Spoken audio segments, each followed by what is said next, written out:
My name is Tembegile Felicia Makubele, and welcome to our transforming platform. This is a platform where we afford any person, whether it's a leader or an ordinary citizen, an opportunity to come and share on different topics that we would have requested them to speak on. So today we are blessed to have Mr Mashamba, whom I have tried, I think, since July to convince him to come to the platform. And either because he was busy or he felt he was not yet ready to come to the platform, we couldn't get the appointment. But I'm grateful today that he has agreed to come and talk to us. So the topic for today is, are we transforming? This is basically the name of the platform itself. Because we afford the opportunity to the guests to speak to the topic for almost 30 minutes or more, but in this case, we have given him almost 3 hours. So it's not like he's gonna talk alone. If you feel along the way when he's talking, you want to raise questions for clarity, you'll be allowed to do so. It will be sort of an engaging kind of session as compared to the sessions that we usually have, where a person will present. So I'm hoping that we're going to have a very interactive session, and out of the session, we're also going to come up with solutions based on things that we're going to be discussing. Just a brief introduction. He regards himself as a public intellectual. He also was a philosophy lecturer, a researcher, writer for different topics on education. And he doesn't want us to talk to anything that relates to his other organizations. Any contribution or discussion that I promise him that we're not going to associate to his organization. This will be his now on different issues that will be discussed. So I thought I should know if there are people who know from his organization, request that we limit the questions to the topic of today, not necessarily the organization. First of all, I'd like to extend my gratitude to the host for taking me out on a walk to this intellectual public space. To me, that are people during this very isolating period imposed on all of us by the pandemic.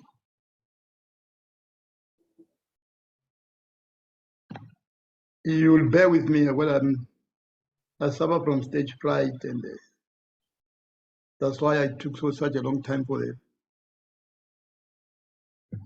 host to persuade me to come here.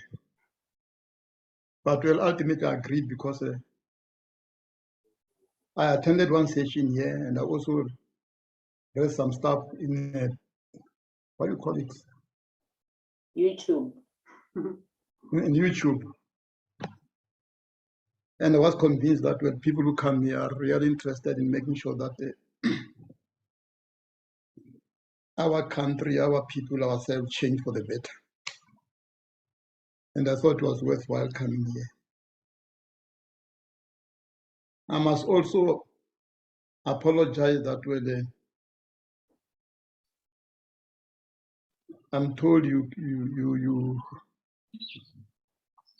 can take a peasant from the countryside, but you cannot remove the peasant from inside him. So what the host has told you, I might not myself succeed in keeping away from where I am. Well, many things, as all of us are many things. I'm a father, I'm an uncle, I'm a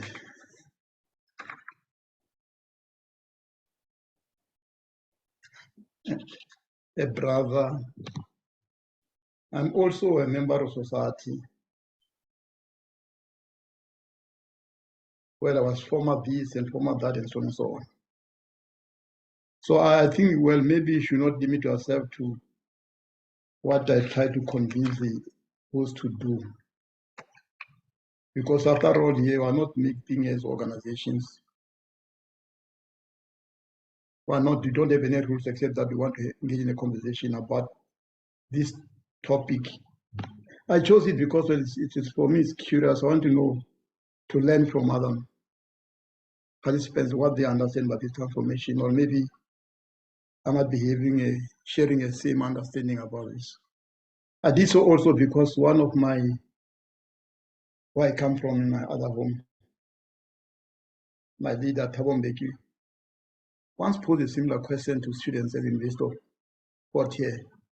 He said that was their responsibility to make sure that they must rescue this way transforming from the abuse to which subjected in general discussions in the public arena, to an extent where it no longer has got any meaning.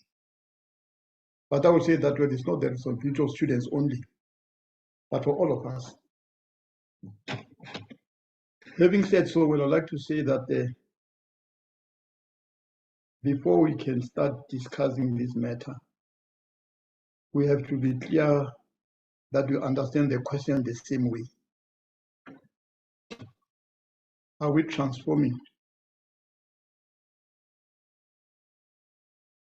Who are we in the first instance? Because it can be we meaning my home, we meaning my church, we meaning my club, we meaning my political organization, we meaning many other things. Are we transforming? For a department in government, are we transforming? But in this case, we'll assume that the we is a broader term referring to broader society, to South Africans. And South Africa consists of many people, many things that are happening. And I think it's important for us to understand this South Africa, these people, we have to answer the question, are we transforming or not? And I did find that obviously we are not a homogeneous people. We are all human beings, but we differ, not only physically, but mentally and other things. But I think also it will be important for us to understand that how did we become to be what we are today and that which we want to transform? And briefly, I'd like to indicate that when we are where we are today, precisely because of the history that we've gone through as a country, and even before it became a country. Some time long ago, I'm told there was no South Africa actually. There were different people living in their different ethnic or nationalities. But then trouble befell all of us. Other people from other places came over to our country. I need not repeat that. They came here and decided to stay. They even fought among themselves. But what they did firstly, they made sure that they rob us of our identity for who we are. They made sure that they took away the land that was our main means of producing the means of life, food, clothes, etc., etc. They took that away. They didn't stop there. They undermined us by making sure that they destroyed our political institutions and subjected them under their control. They didn't stop there. They made sure that whatever is produced in this country becomes theirs. But worse still, they transformed us into part of the machinery they are using in production. We had to go and work in the farms, we had to go and work in the mines, we had to go to work in the factories for them. And we no longer had any who were not even citizens. We were reduced to a status of animals, so to speak. That's why if you go into our history, they will tell you that they decided that here we got discovered gold, we discovered the diamonds, and so on. We're going to be mining here. Well, we'll go and stay in such an area. And then they said that people must come here to come and work for us. But they then said that we will want them to come here to work when we want them, but otherwise they must go away. And where do they go to? They reserved a certain portion of South Africa for the African people in particular. That's why they call it native reserves. They're reserving it for putting us there, not that it's ours. Because this story that we got 13%, one doesn't agree with it. They decided how to preserve for us a certain percent of the land where we could stay when they don't want us. They also reserved another part of the country where they'll put the animals and the elephants and the lions. They mustn't disturb them. They call it a game reserve. It didn't mean that where the animals owned that reserve. It's where those who have taken over the country have decided to put them. Although we still think that we've got a certain percent left to us. No. I always say that it's like if in my yard here, I decide to have a chicken pen or maybe a kraal for cattle, and I reserve a certain corner for the kraal and another one for chicken pen. It will be silly for the cattle to think that they own that portion. It's not theirs, it's mine. Or the chicken, it's not theirs, it's mine. So that all I want to emphasize that the whole country had been taken. There's no portion that was left to the natives. Like I said, they transformed us to go and work for them, fine. But then they didn't want to know who we were. We were part of the animals they discovered in this part of the world, because they said they discovered actually. They even discovered us. And the next thing they do, they said you must learn to speak English. So they had to create schools for us. Later on, they said you must learn Afrikaans, where we know what happened after that. That was imposed on us. They were not prepared to learn our languages. It was just a lot of noise. It was no language at all. They didn't want us to think for ourselves, to think what they tell us. In the education system, they didn't care about our own country, to teach us about our own country. We have to learn about England, about Holland, about many other countries which came to America, etc., etc., etc. Because we had no home, we had no place. They had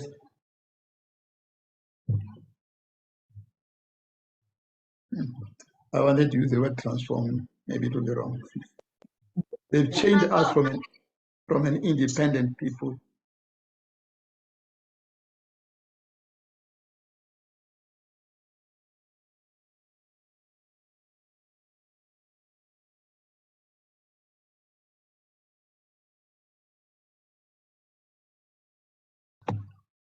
I don't know who muted me because I didn't touch this thing.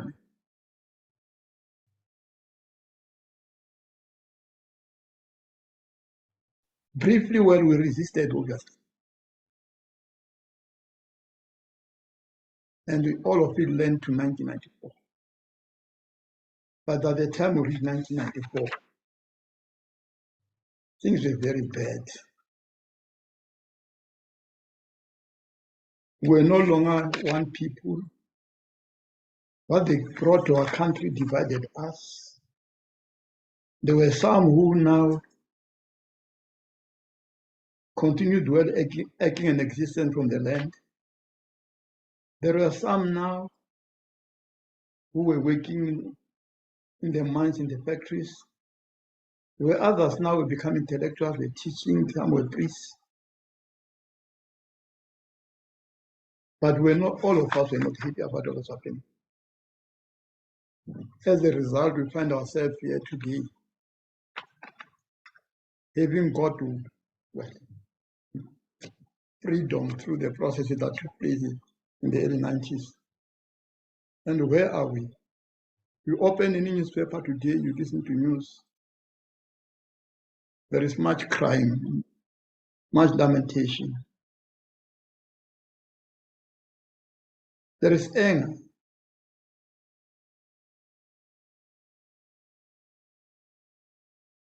That we're having said we are negotiating, we reconcile.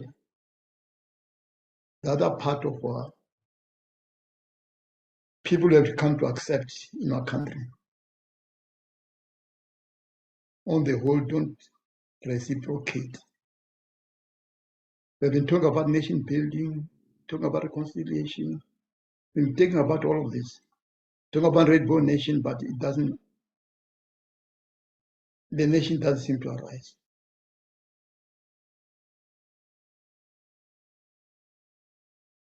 We also realize that after 27 years of trying to reconstruct our country and to learn to live harmonious among ourselves, there are still so many disparities in the lives of, mainly between black and white, but even amongst blacks and also amongst whites.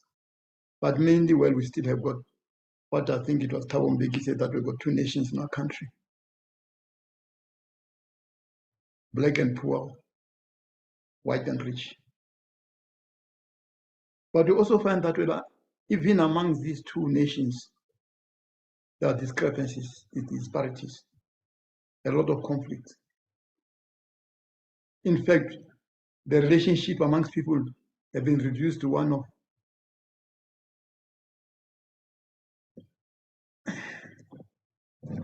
exchange relations. It's money that counts. That you are my brother, you are my sister, you are my wife, you are my husband, that you are my cousin, and so on doesn't count. That you are a good person, you are a thief, you are a criminal, you are holy, it's irrelevant. How much do we have? That's what counts. Even a family bond ultimately rests on whether there are resources. Otherwise, families get disrupted because of that. Everything has been reduced to a situation where the money is the central issue. You go to our professions, whether a social scientist, they are an expert in the humanities or natural sciences,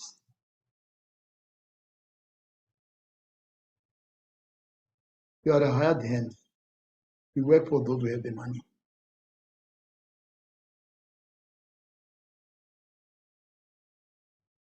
There's no other form of relationship. Even people who say that I love you, at the end, at the bottom, if the money disappears, that love will fly out of the window.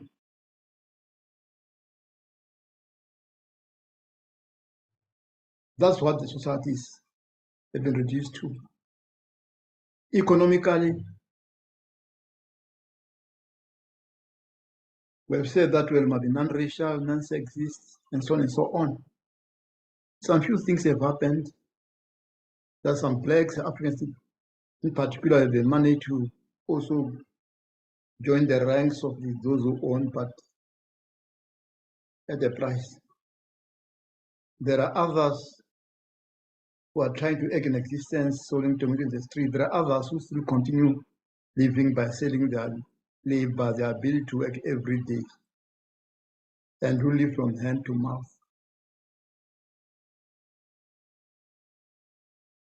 But well, there are others who have been able to become millionaires, billionaires in the process. But there's tension in the nation, racial tensions in the area of gender, male and female at war, tension about young and old, between young and old. There's tension between the rich and the poor. We have reached a stage where We are now actually living in a big crawl called South Africa. The police must look now, make sure that we don't cause havoc.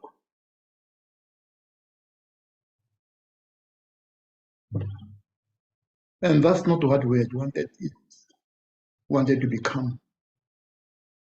And that's not exactly what we were before.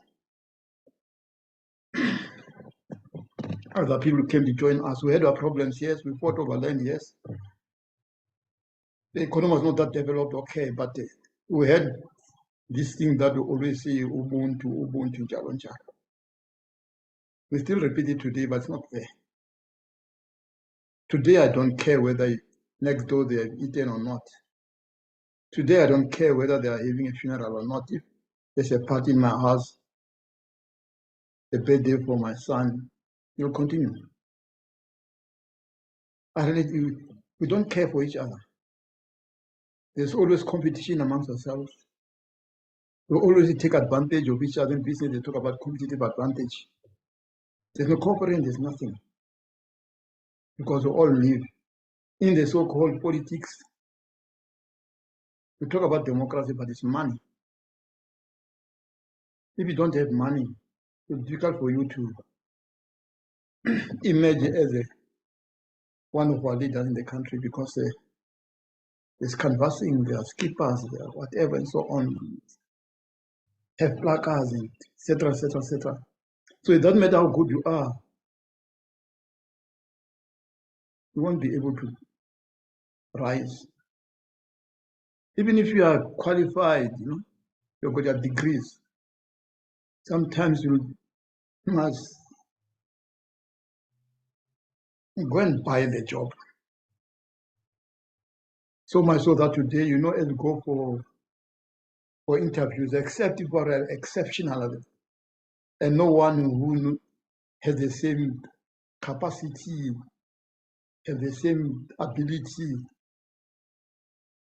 but also have money, is available, then you won't be able to get a job. But it's my limited experience. You can be useless, but I won't surprise this. Tell me you are a director, even a DG. Can you be a minister? It depends. As a result,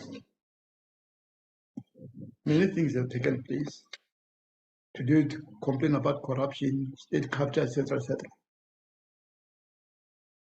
And I think when I'm just assuming they also correct me, when this platform was put forward, are we transforming? It's because of these concerns.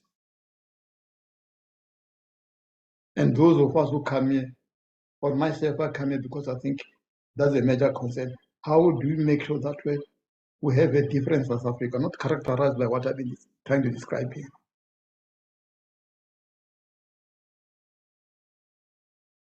And the platform says that we can do so by transforming. But what is transformation? Or what are you telling us? Are we transforming? What does it mean?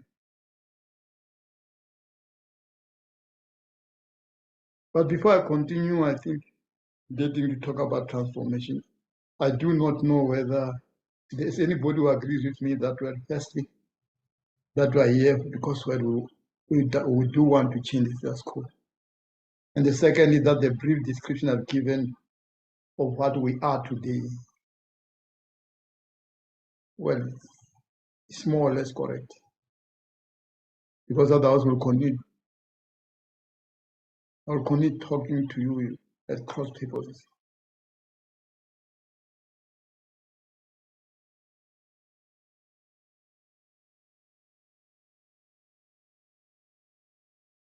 Like the host indicated, whether I'm not coming to preach, not to teach. I'm coming to engage in a conversation, because I hope at the end of this conversation I will come to understand myself, my country, and other things better. I just hope that maybe I will be able to make some of you also learn something from me. But that's why I'm asking whether we're still together or not, because I came to a perspective that way. The we is what I've been describing. Mm. And that we've come here because we think the we that we are now must change.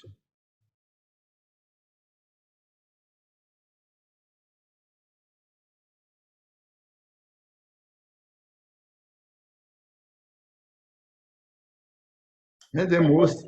Sorry, you want us to have an engagement a little bit, or you want to proceed?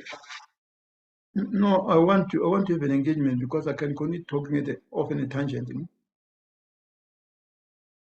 I think you can continue for like 5-10 minutes, and then we can take input and comments and yeah, if it's okay with you. Okay. You can take the transformation description from your view, and then we'll engage from there. Well, it's okay. For me, transformation simply means that we must go beyond where we are now.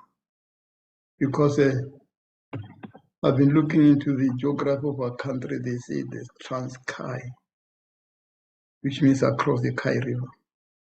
Transvaal, beyond the Vaal River, which means, well, if we are to transform ourselves, we must go beyond what we are now. And what we are now, like I indicated, socially we are very much antisocial, asocial. We don't live together as human beings should live. There's competition, there's conflict, there are wars, there are battles. We even kill each other sometimes. Economically, well, I think we still have a situation where the people are so rich that they end up in hospital. Sometimes they die because of too much food. On the other side, there are people who die of hunger.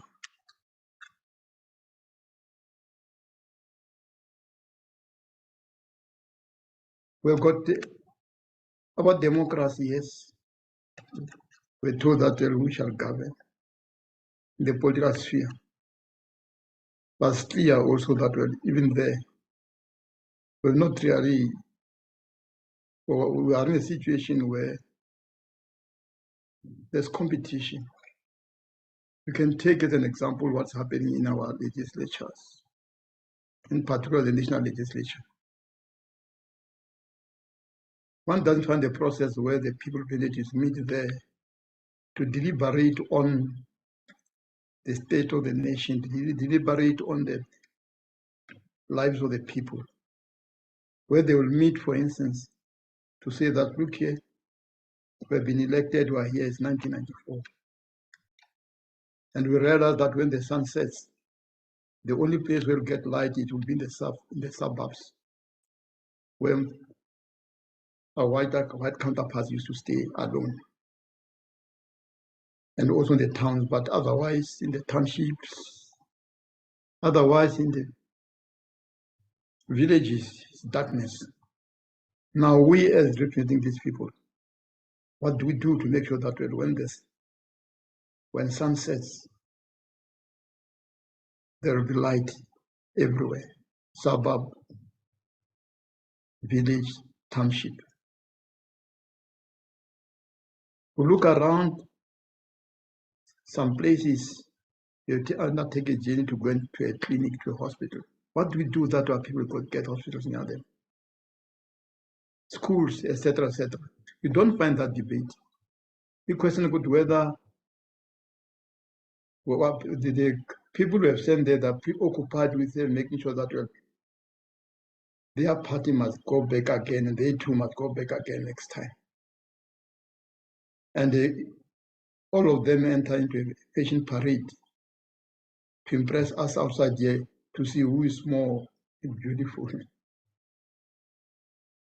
So the debates are not about where to build a clinic, where to build a dam. That is just incidental. It's to show that we, for instance, as the governing party, the ANC, can do better things than the former party was doing. Or we, the nation, it's no longer the DA, the AFF, the NCAT, can do better than we are doing as the ANC. And you find a spectacle where now you find people arguing among themselves, literally playing the man and not playing the ball. And in the process, we lose. And going forward, if as a country we don't change the way we are doing things politically, we're going to find that really, as a people, we're going to lose interest in politics. Because right now, I mean, if only less than 30% go for elections, it tells you a terrible story. That you got the area of ideas also. I've got grandchildren, I've got the children of my cousins, of my uncles, and so on and so on. The ideas coming from America still prevail. The mode of relations in the family, in society, is determined by what we watch on TV, and usually it's violence and many other things, thugs doing things. That's why even the toys we buy our children with weapons of war, and all those things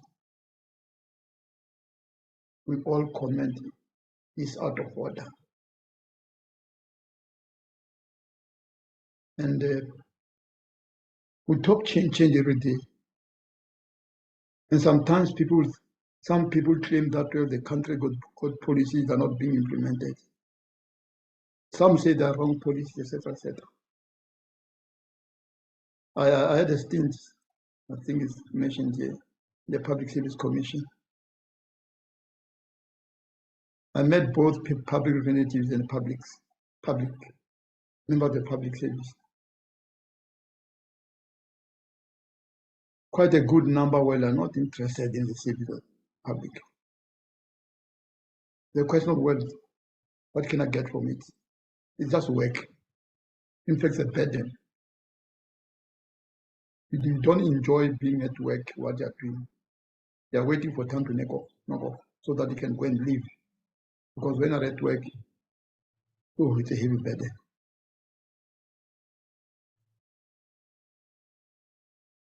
I discovered, like they indicated there, that way, even this thing we call our constitution is irrelevant. We move as though, well, there was nothing that has happened. So much so that many of us have not arrived to the new South Africa. I'm still Shangan, some are still Vendas, Zulus, Afrikaners, etc., etc. We still have our old frictions. But when we talk about transformation, what some people tell us that, well, it means changing laws, changing our attitudes. It means, well,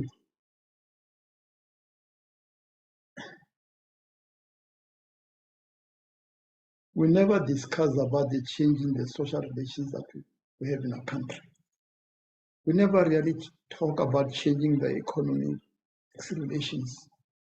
The only time we talk about them is when we talk about having Africans also having a share, Black people having a share, women also having access. But like I said, well, that doesn't help, because now if we succeed in doing this, we'll have the immense resource of our country in the hands of a minority that now is non-racial, a minority that is genderized, and then an immense mass of our population still suffer irrespective of color or gender, then we still have the same problem. Politically, now you've got an elite that meets and discuss and decide what to do. We were not there governing. For instance, I'll take it, and I'm not targeting any department, but I think that's a classical example. You take the department that provides housing throughout the country. From 1994, 1996, we're currently doing the same thing. We decided we must provide houses for the people who are poor. And we set out doing that. And we go all around, whether it's in a suburb, whether it's in a township, whether it's in a village, we go building these things. These people literally don't have a say in the process. The village might be needing a borehole. That might be the most important thing, but you come and build a hut. The village might be having a lot of unemployed people. You come the RDP. You leave it and look for work somewhere else. In one place, for example, I was told by a chief that we're looking. This government is undermining my people, he said. He called them his people. My men in particular, they come here, they say they want to build houses. That's an insult to manhood. Which man can allow himself to be undermined, to be insulted by another man who wants to build a house for his wife? We can build our houses here. All you want is a bridge. You don't want to use that money for that bridge.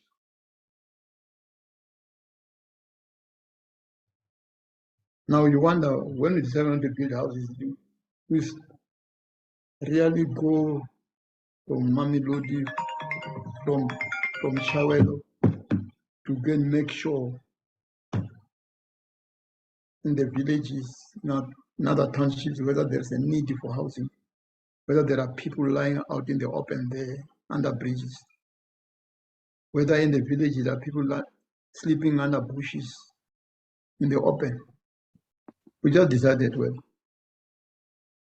it creates problems and it undermines what we said is democracy, because democracy means the people themselves decide how their lives should be run. I do know that there is a thing called a first the cabinet meeting the people, secondly, what they call it, you got meeting the people from the legislatures and so on. But from my little experience also, even that is what the people in public service call malicious compliance. Because if you go to a village with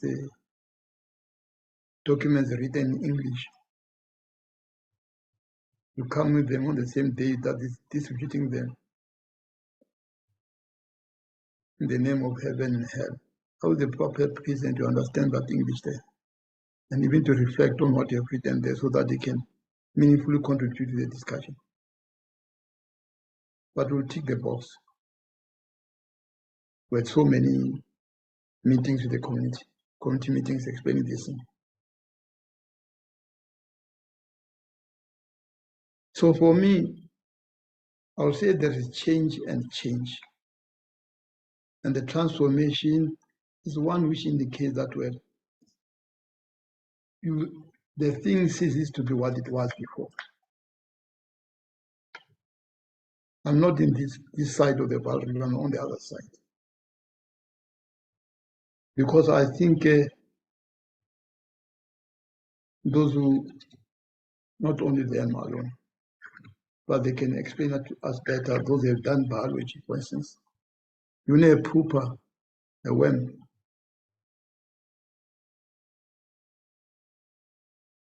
something that crawls on the floor. You can feed it and it can become longer, become fertile, it might shine and so on. It has changed, but it's still a worm. It can't do anything but do what worms do. But if after some time you find yourself When you go to the room where the worm was crawling around, look for it, don't find it. But instead, there's something flying all over the room. That's what we say, that the worm is transformed into a butterfly. And this is something that can do many things that no worm can ever do. There are certain capacities, they've even said certain characteristics that the worm can never do.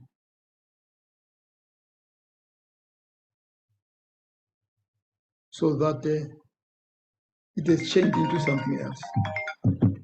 Sorry. Let's filter this thing. Sorry. Wow. Hey, this doesn't go. It's fine. It's technology. Don't blame me. Yeah.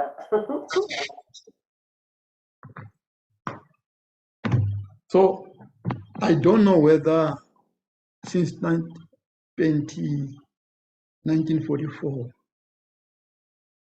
talking metaphorically, we have seen become a fatter worm, a longer one, shiny, or have we really transformed into this butterfly so that we're able to do things we are not able to do before 1994? For instance, we're able to provide schooling for each one of our children. We're able to ensure that each family has got a plate, a meal on the table 3 times a day. We're able to make sure that everybody gets the necessary medical care. We're able to ensure that so many things. Have we created a society that's able to do so? And if not, how far are we also going that direction, or are we intensifying, simply making the fat warmer and warmer, fatter and fatter, until maybe it dies of constipation? Because for me, it might be clear that we are no longer that society we were before, but something different. And for me, it means that we've mistaken the question of freedom and democracy to be the final goal. And yet for me, question of freedom and democracy just opens space for us to start actually creating the society that we should create. To an extent that we think to change from an apartheid government to a democratic government means that everything all of a sudden will just change socially, economically, politically. It doesn't mean that. Those who actually have been on our neck, if I say so, for more than 40 something years, were intelligent enough to see that apartheid can no longer work. It disrupts our economy, disrupts our lives. It causes havoc. We cannot no longer control things. What do we lose if we go and talk to these people and let them go into their parliament? They will be very happy. And indeed, looking into the past 27 years, business, they boast every year that they become so rich. Surprised they never got the profit that they used to get under apartheid. And we must therefore remain satisfied with voting. If I may say so, I know I've been told I can speak here, won't get in trouble. Although can't determine that. I'm sure if our brothers and sisters had behaved themselves in the DA, today we'll be having Africans alone in parliament talking, yep. The people will be busy doing their mining, running their businesses, their farming. They wouldn't mind to have an African parliament running things as long as it doesn't destabilize the economic system. Because our party was failing to do exactly that. That's why they kicked them out. But it seems we are not Now we've tended, if we're not careful, we'll end up there, where we'll depend more on the police and security forces to have order, to maintain law. Because a hungry person, I mean, they can't sit here, there is food in the stall there, and I've not been eating for the past 10 days, if I can survive that much. I'll go and grab, I'll better fight.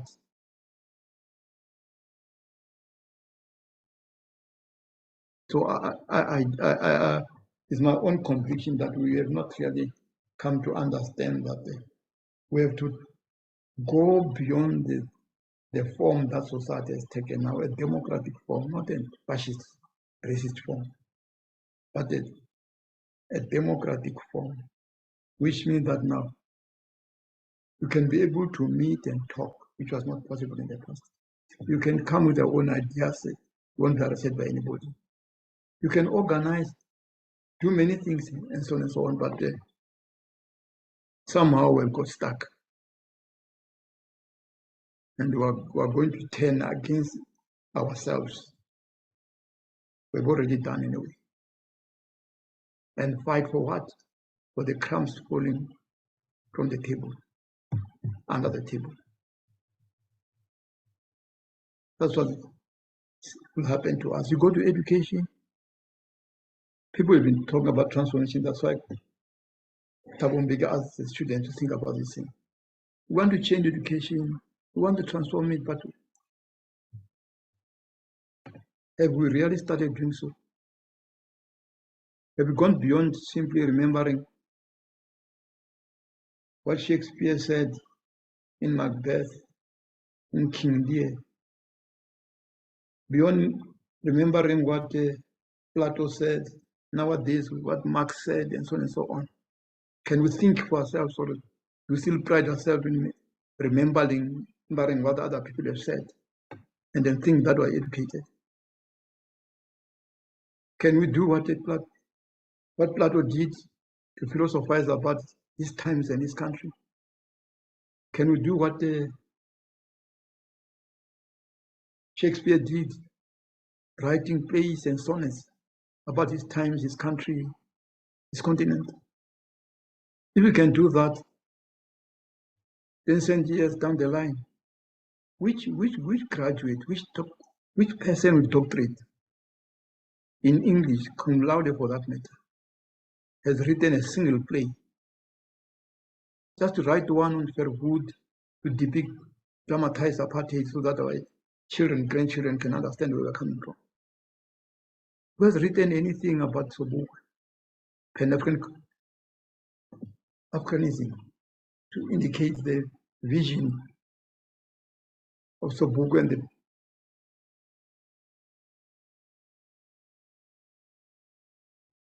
PAC? Who has written a play or about a Mandela, about this democracy story? Who has written anything about Steve Biko, a play with big black consciousness? Nothing. Where are the sonnets about what's happened in the country today?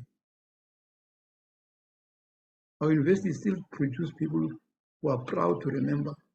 When you give a speech, you quote 10 authors, then the ovation will bring down the roof of the hall. And invariably, if you are not there, people will come and boast you that way. Yo, you missed a lot. Say, what did I miss? It? Mashamba was there. What did he say to you? That guy is too educated. You can't understand it. I mean, you can't understand now. What did I lose? But the mentality of the past is still there. People must not understand you, then they are great.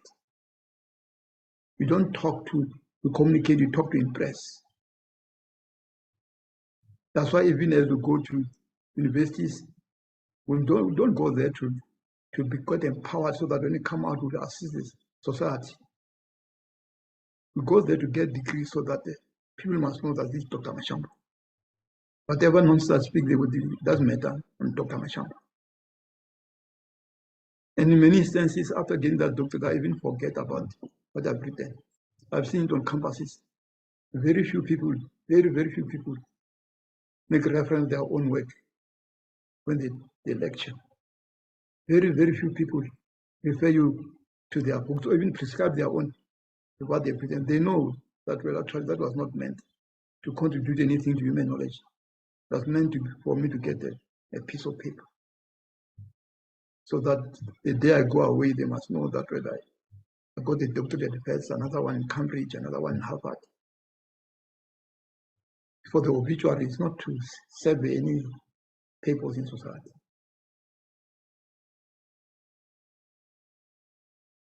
So, yes, nowadays we've got black people who are rectors and professors. In the past, by the way, long past, it doesn't matter whether it was a doctorate or not. If you are an African, the highest position in Kutel University was a senior assistant. But now women who are also head of institutions are professors and so on. Young people who are there and so on. But doing what? Doing the same thing, creating parrot after parrot. People come and impress us here, big terms, speak English, but don't understand what is taking place around them. Because eventually producing people with capacity now will be able to do. For example, it's 20 cents down the line. We should have been able to produce our own vaccine. 20 cents down the line. We should have our own people who are producing, dealing with nuclear. 20 cents down the line. Come on. If we're transformed, we're gone beyond what we were. It would have been different. But I think there have been many reforms, improvements, but not they come into being or something new. We've had improvements. And they apparently were happy about it.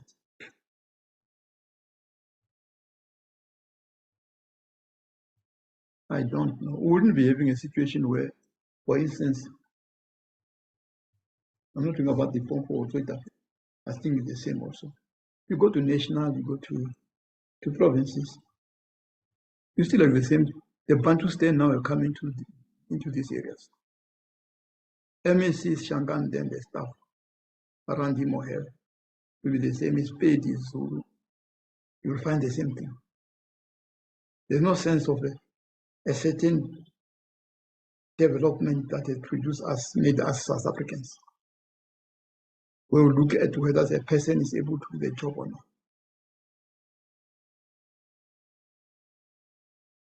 Now that change, I think, where I said,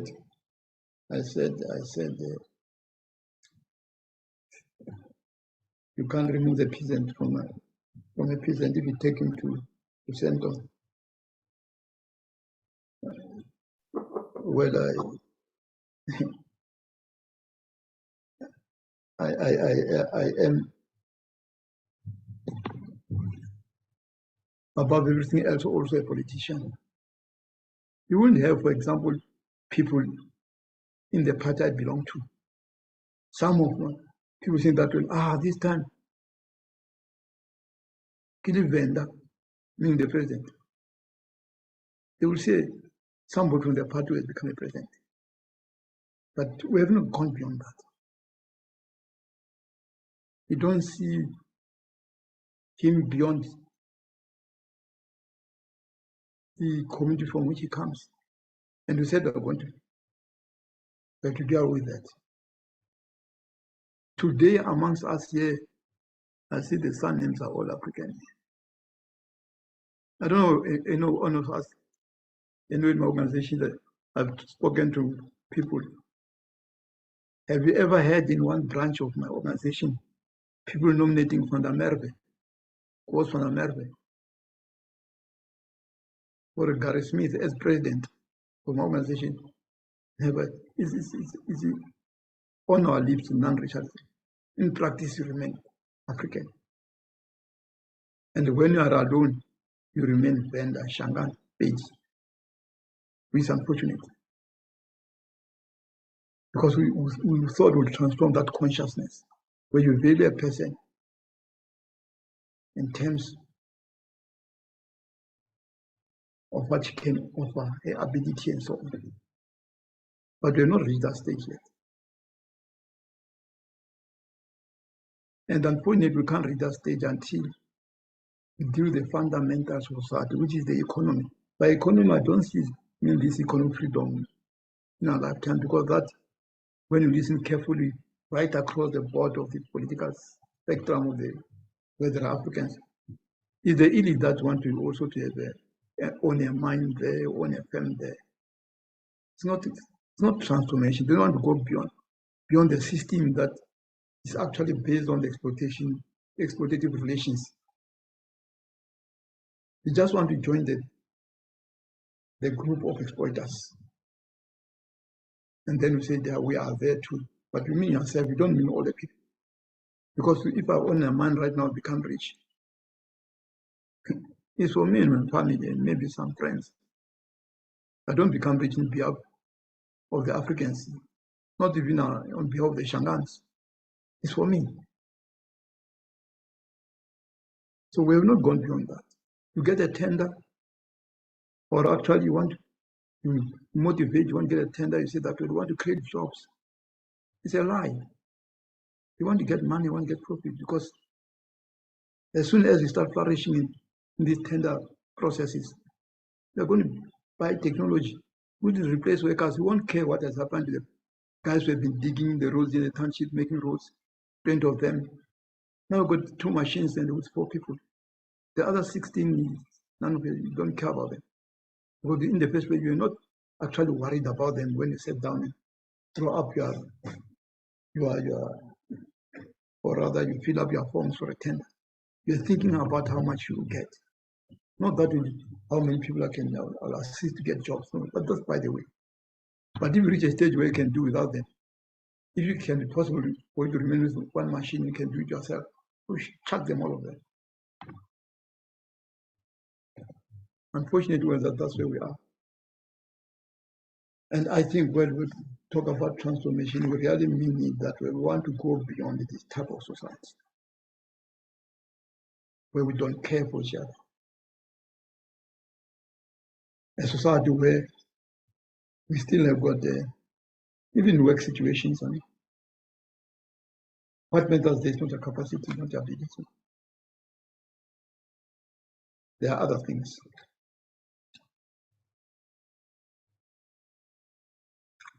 And that mentality of bask up is even there amongst us.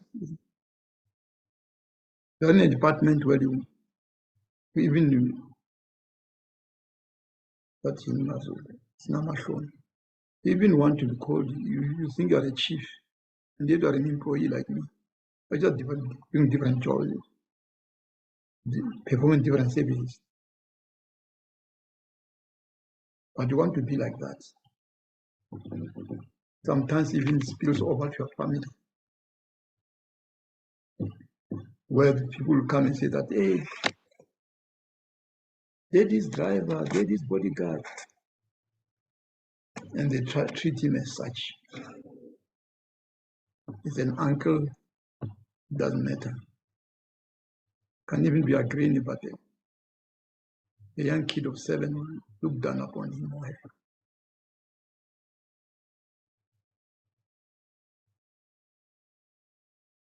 Host, you're turning me into a lecturer now, into a priest preaching.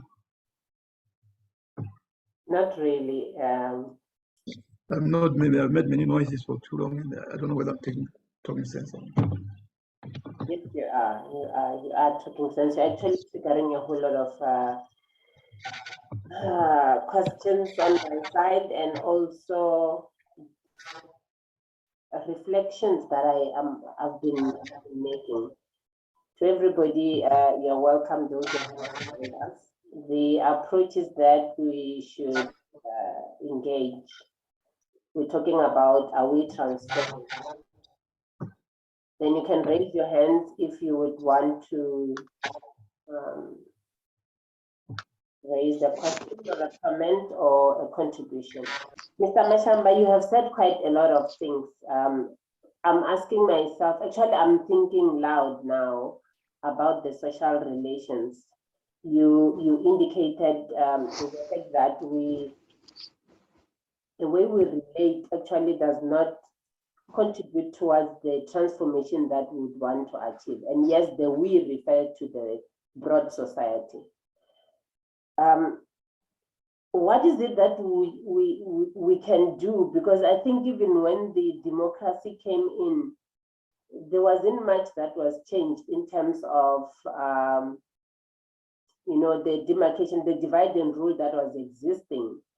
We still have those things existing. We still classify ourselves in terms of the ethnic groups, and I don't know whether it's what we refer to as identity or our identity, and some people will refer to it as a culture. No, I need to know myself. But to what extent are they contributing towards us getting more and more divided than coming together and working as a society that wants to make a difference within the society? Can you hear me?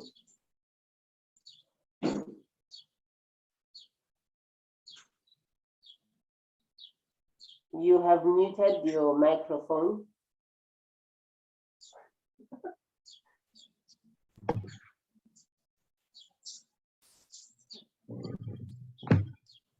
I think democracy brought a lot of changes, great opportunities which we have not used because we thought we have arrived at the end of the journey. Like I'm saying, I think it was good that people are allowed to come back from exile, from prisons, and etc., etc. I think it was good that now we're allowed to meet and discuss without fear of being arrested, to organize something that was done even under a party, much more organized than now. Because if you are not organized, you never achieve anything. You are living as an individual alone. And thank you for this platform, because this is also an organization. You're living alone, you are thinking your own thoughts, and then you do whatever I want, but we forget that, well, it's easy to break sticks one by one, but if they are in one place, it's very difficult. There were more women's organizations under party than now, for instance. More youth formations than now, for instance. There was more unity, for instance, among young people.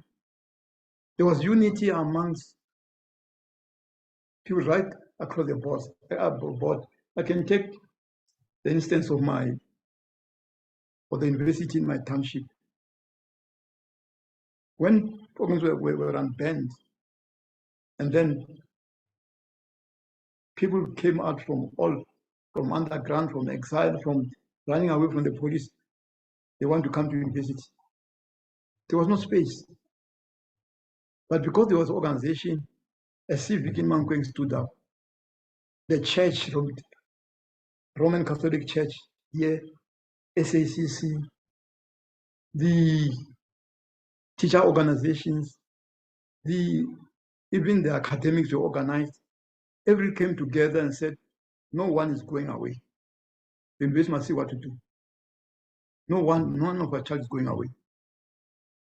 It was argued that, look here, we've had this previous experience, in past times.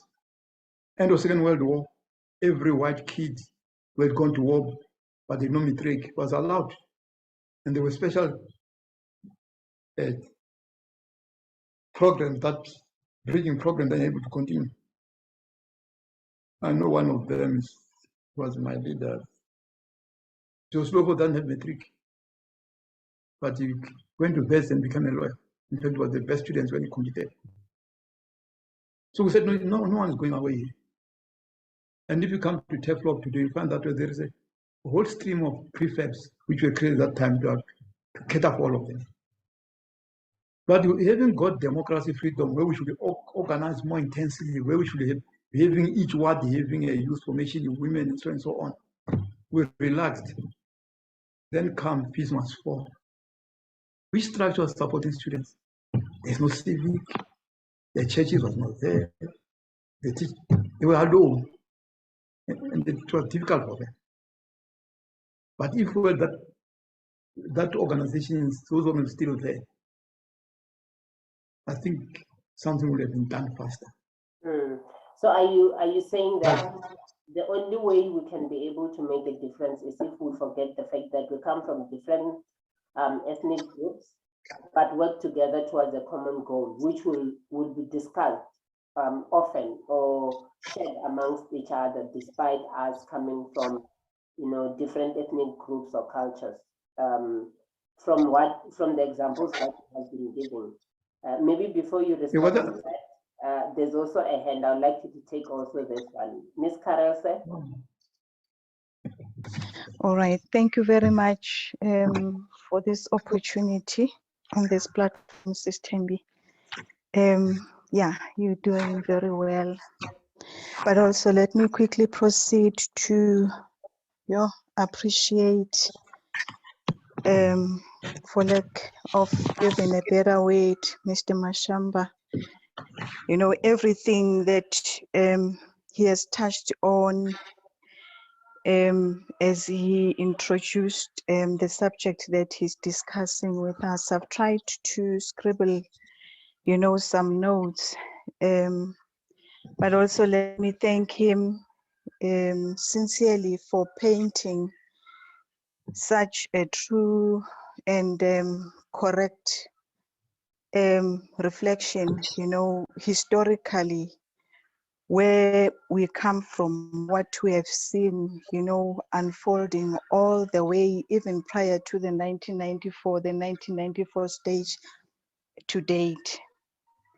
It is really such a painful background. At some point, as you were speaking, I could tell that I was getting emotional because I could concur with him, to say a lot has gone very, very, very wrong right before our eyes. And the voices seem to be getting lower and lower or smaller and smaller, towards giving a shout to say to everyone or to those that can still hear and do something about it, to say, hey, we are taking the wrong direction, please do something about it. It is really making one very emotional.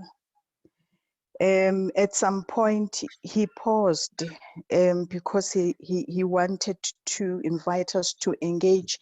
At that point, he had questioned or raised a concern whether there is still a meaning, on this word transformation, or we still mentioning the concept, yet things are remaining the same, if not even getting worse. It is a fair question to ask. It is a fair concern to raise. But also to myself, I was saying, you can only ask this question, are we transforming, if you are bold and you are concerned, about what you are seeing. Because really, deep down within me, I do not think that anybody that is content with the status quo would be bold to ask such a question. Actually, they would see no need or no space for such a question because they are content with the status quo. But if you have a concern, you will pose such a question. And now to go back to the concern over the concept itself, I think it is very important that the few of us that can still hold on to the real meaning, the genuine meaning of transformation should be vocal about it, so that it doesn't end up completely losing the meaning and just disappearing. Because at the end of the day, transformation has to happen, like real and genuine transformation, it has to happen. So no matter the numbers in terms of being few, in terms of being concerned, yes, in as much as we can see that it's losing meaning or it's losing even space to be mentioned, the few that are still remaining, let's remain bold to be able to still hold on and believe in its real and genuine meaning. And he, okay, I'm just going to follow the notes that I made. Pardon me if it doesn't follow in a logical way. He also touched on the concern that let's look at the kind of news that we see nowadays, or what is playing out in different kinds of media. And he's saying all we see is anger, all we see is crying, all we see is complaints. You know, it's everywhere. It is true. Not so long ago, you know, we're chatting, my husband and I, we're asking ourselves really, but is there nothing good happening anymore in the country? Like, we already know the topics, the subjects that we're gonna see if you switch on the news or if you turn on the media. It's like there is no hope for the country. There's nothing positive to tell. There's nothing exciting to tell. If we do not see disorder, commotion, or tears, it's complaint, it's danger, it's crime, it's helplessness.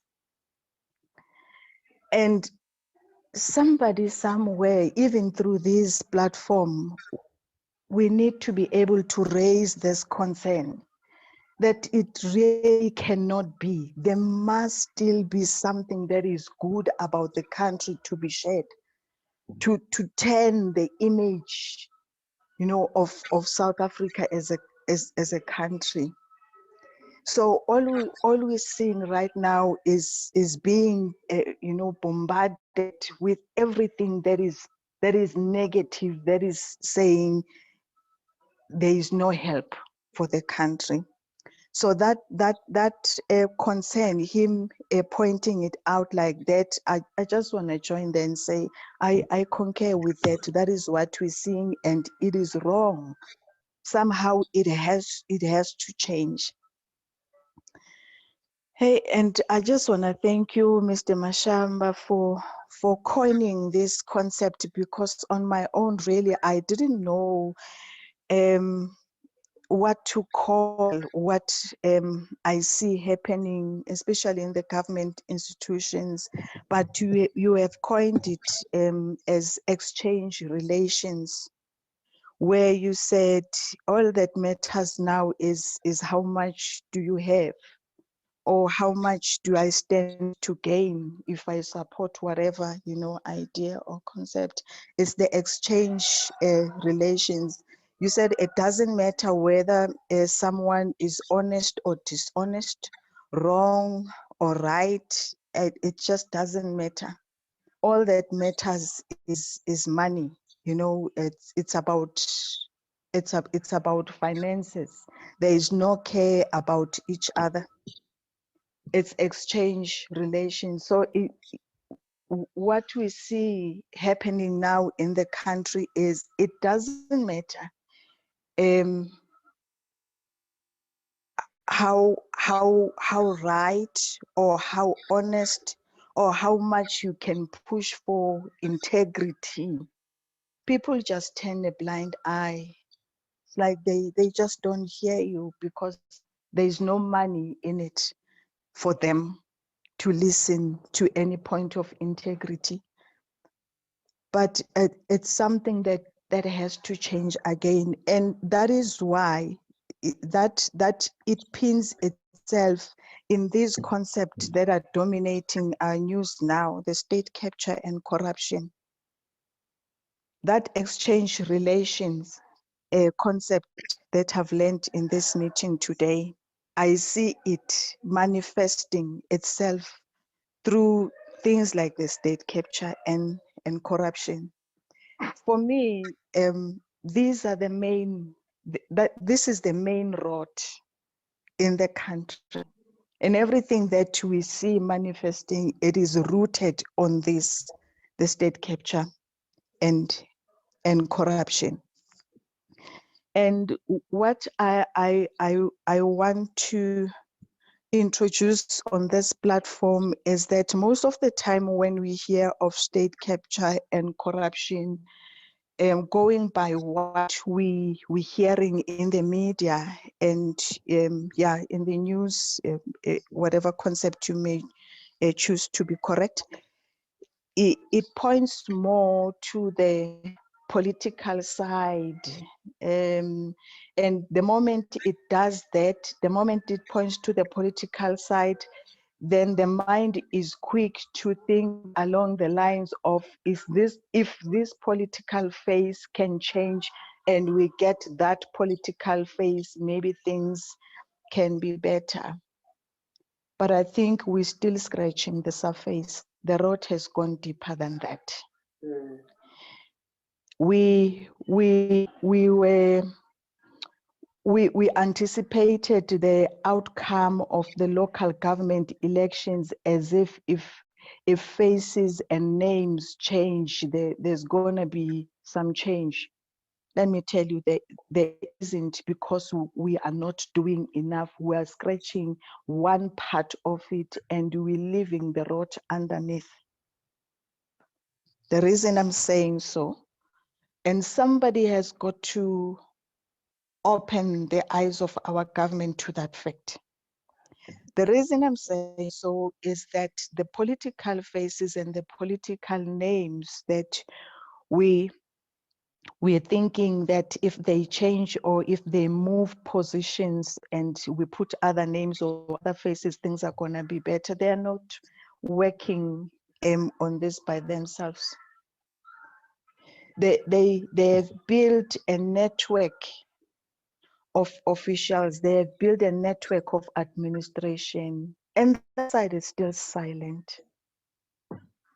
It is going to slaughter, you know, like a helpless sheep going to slaughter, because nobody's paying attention to that. So whether names are changing or faces are changing on the political side, the road administratively, it remains intact. Whoever is moved and is replaced can still say, when you get to that institution, work with so and so and so and so and so and so on the administration side, and the status quo remains. Nobody is turning the face towards the admin side. Should you dare try to do that, one is ganged up and squeezed out of the system very quickly so that the status quo can remain. So we're still scratching the surface. There is some serious uprooting of corruption that is going to touch on both sides, both political and administrative. That has to happen. Let me quickly move away from that platform, because I might not be able to wrap that one up. I think I've painted the picture. At some point, Mr. Mashamba, you uttered a statement like, the we that we are now must change. I fully agree with that. But I want to add, in as much as I fully agree, I think it is important that it be registered that some of us do not want to be associated with the we that we see now. We still wish to take a stance to say we don't want to be this we that we see now, that is moving or joining into these exchange relations. How much is there in it for me to agree with that idea or with that decision, or to vote for that decision, whether it's wrong or right, principled or unprincipled. Some of us, we do not want to be associated with with that way. And it is that choice, it is that stance that leaves one to be identified as the kind that must be squeezed out of the system so that the status quo must remain. But be that as it may be, it doesn't silence our voices. We are still the we that do not want to be associated with the kind that is believing in the exchange relations. In my own perception, and having worked for the local government, specifically within the municipal environment for a longer time, I do not see a reason why some of the people in the country should still be without water, should still be without clinics the closest to them, without hospital, without electricity, without sustainable road infrastructure. There is absolutely no reason for that to happen. And it's happening because everything is hinged on corruption. And this exchange relations, that is why we're still having those challenges. Should we have the administration that is not now built into the web of these, allow me to say, corrupt politicians? I think I believe the country has more than enough to provide water, to provide electricity, to build clinics, to build hospitals, and sustainable road infrastructure. And I'm deliberately adding sustainable road infrastructure because these days we see a pothole being patched this week. The moment there is just the slightest rainfall, that patch is gone again, and you see the same service provider coming back to patch. What is happening? There's something is very wrong there, and it is allowed to happen. Let me pass on that one again. At some point, Mr. Mashamba, you mentioned that we see a picture where, okay, I may not recall exactly your words, but something like playing the man and not the ball.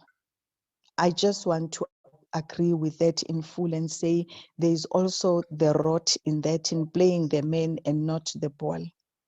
So you may be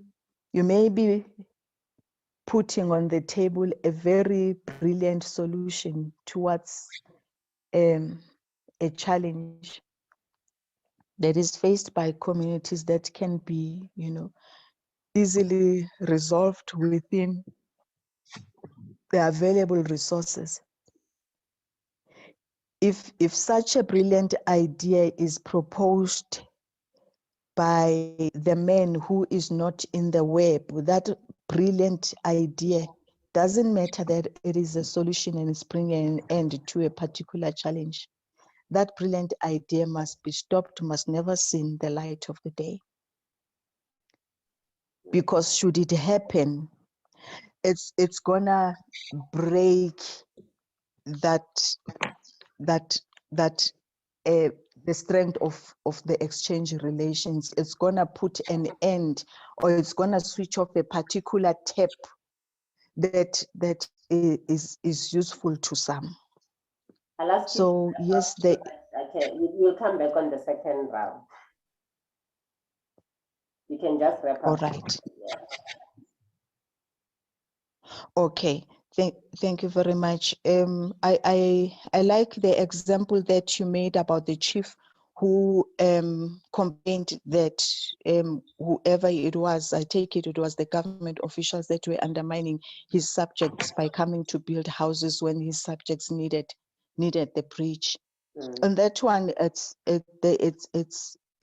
it's straightforward, and that complaint was genuine and it is precise. It is simply because the local government has failed, to respect the real meaning of what was termed the integrated development planning system. Because if you stick to the real objectives and the meaning, you would listen to the communities, because that's the starting point. It says listen to the communities. What is it that they need? Not that what is it that you want to take to them. Maybe let me wrap it up at that point in time. And thank you very much for the opportunity, Tim. Yes, thank you so very much. Consultation. Maybe you can take another hand because I can see is No. Okay. I'm growing old. I can't remember these things like I used to do when I was young. All right, you can go I ahead. can respond to this. That will get another. The host, well, I know her not only in terms of today. He used to say exactly what you are saying, complaining about this and they don't like this. But now the reason I came here is because I'm happy that you took a stand to do something. Because it takes all of us to, it will take all of us to correct the situation. What she has done right now, I think, is very good. And it's an action, no longer just complaining about what's happening, but taking a first action to make sure that we come to share our ideas here, and we'll take whatever we could have learned from each other to other fora. And talking like that, I think things must not go wrong before our very eyes. So when they go wrong, we must engage them. Again, like I think the host is doing right now. Because there are no people who are anointed to do things for us. Politicians don't drop from heaven. There are children who grow up in our own families, in our own communities, who come from our own schools, from our own churches and everywhere else. And before they join any political organization, they've already been groomed in a particular way. It's worse, before they come to government, some of them got master's, doctorate, and so on. And usually government is impressed by your knowledge in particular sphere. And it doesn't even, except they've changed now. A question of your ability and skill sometimes is discovered when already employed. What's important is that we know that you got a distinction in accounting, planning, all those things. That well you have been molded the wrong way, come from your community, in your home, in your church, whatever, we don't know. It's only when you start stealing. And because you're brilliant, you might even stay with us for 10, 20 years, we don't see it because you're too brilliant. That we discover, we hired a thief. But we're not interested in that when you're interviewing your experience, you have this, and then the references, etc., but nothing about who you are. It's what you have, again, the degrees. It's not what you are. We don't get into that.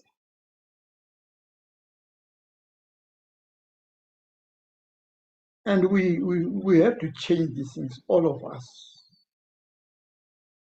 And I think the world has taken a particular step, which, like I'm saying, I want to appreciate it. And it doesn't need to have an army of people to start changing things. You will bear with me, I don't want to be blasphemous. But I think even God didn't send an army of angels to come and change the world. He sent an only son. And he did not recruit the whole people of Israel, not even of Jerusalem. He got only 12 people. Well, one of them sold out. And even them, they were not strong enough. I remember they were one of the trusted. One of the trusted. When it was tough, and they say now, yes, one of them was Jesus Christ, Petro. He denied him. But Jesus had foreseen that. But the 11 that remained slogged it on. They were tortured. Even after them, if we go to our history, the French Huguenots, they came here because Christians were being tortured there. But if you look into the world today, 90% of the world is Christian. Because people who never got discouraged, when they've been killed, they've been tortured, many terrible things done to them. So maybe that's how good things come to be. And like I'm saying, we'll have to change that. Then you mentioned something about state capture. I think we must discuss this. Sorry, it's not my prerogative, but it's for the host. But I'm just saying that, well, you know what? It's fine. It's okay. We spend many years fighting to capture the state. We failed hopelessly, and to go to negotiate. But now, I understand 3 people, I think, and 1 politician captured the state. I don't know how they did it. Many people died, who couldn't get it. The question is, what is this state? We won't deal with it today. Has it changed from what it was? It was so formidable, people had to die, had to go and carry up arms. But others, just 3 of them, or 4, 3 businessmen and 1 politician, they capture it. Is it still the same state or is something else, this one? I think it's necessary to think about it.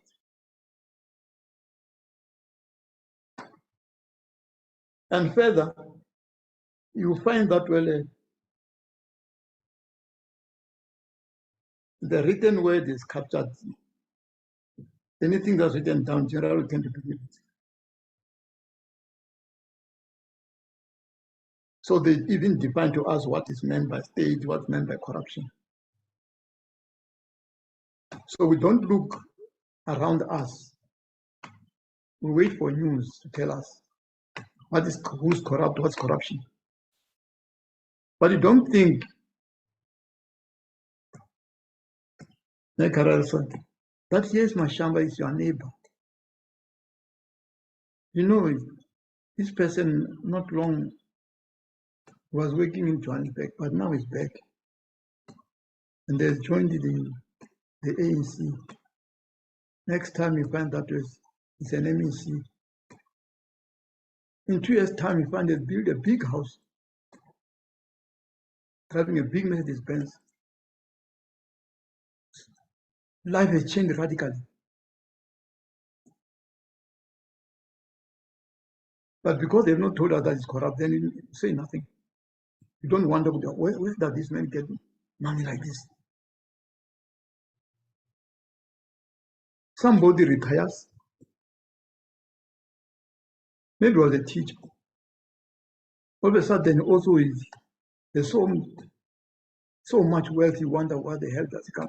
Or to take a classical example, there are people who were in exile who did not come from big families. The people who spent years and years in prison, they didn't have business outside. There are many sites, some of them were trading units. Nowadays where they get paid, in the past there was nothing. But all of a sudden, they got big mansions. They got all wonderful things. But because the press has not told us that one is X is corrupt also, we don't ask ourselves, how did they come to among these things? And sometimes somebody who comes from a very poor family, but well, he is up there. He becomes the spokesperson against corruption. But he's so rich, you wonder, where the hell did he get this info? But it's not identified yet as corrupt. So also maybe we must look at what is corruption. Some don't have to be politicians to be corrupt. And in fact, if you look carefully, corruption today is a joint venture because between business and government. Who corrupts who? For what purpose? And you are right, changing of faces don't change anything. You're talking about face of individual. Even changing a white government for a black government, don't change anything. If what government does is still the same, if the new government with black faces still does what the white government was doing, or sometimes worse, it doesn't change that. We tell us what? You must go beyond changing faces, even changing political parties. You must go on to look what actually is underlying all of these things. I don't want to go there. Our host always says that he doesn't like to discuss politics. Maybe I'll get for that. But I think it's important to understand what's lying behind all of this. And you talk about somebody opening the eyes of government. I think opening eyes of government, I don't think the government doesn't see what's happening. And again, we must understand that we're changing in society is not by individuals, although we are made to think like that. You know, even today, there are some people, I'll say some, because things are changing. In the past, where many of us were saying that, well, for instance, the icon Mandela liberated us. Have you ever sit down to think if that is a true statement?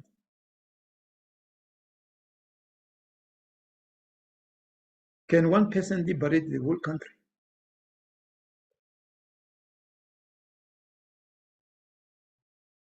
Maybe I'm treading on. Because didn't the toying here in the country, the deaths of youngsters who came back carrying AK-47, the people who went around the world criticizing apartheid, they wanted to speak all the actually liberate Mandela from prison.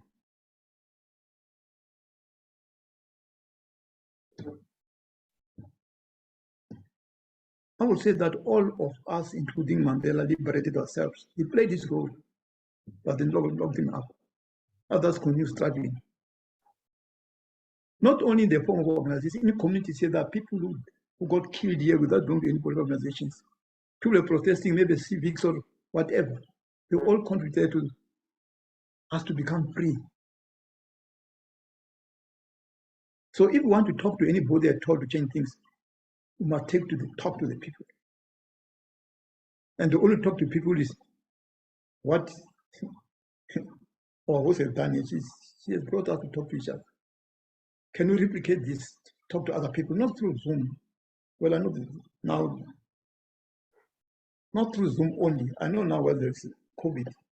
But let's say we go to civic. The ideas we get here, you can share with them. Let's say you're in a church. You can share these ideas. For example, we can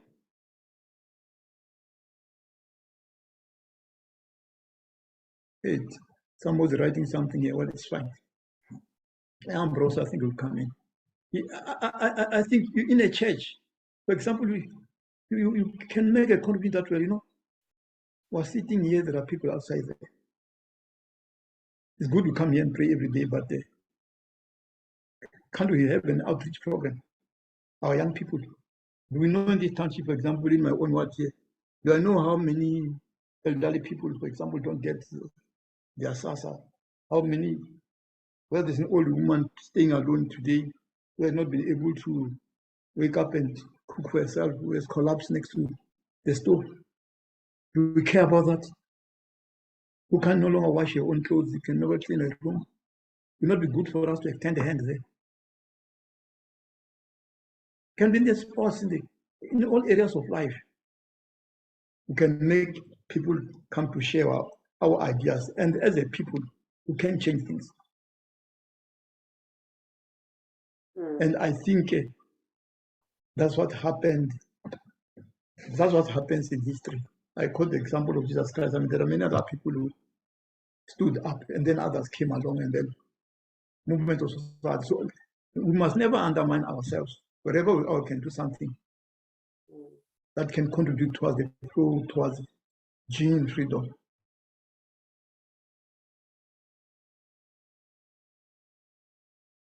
And I'm happy to hear that you don't want to be part of the we that we see now.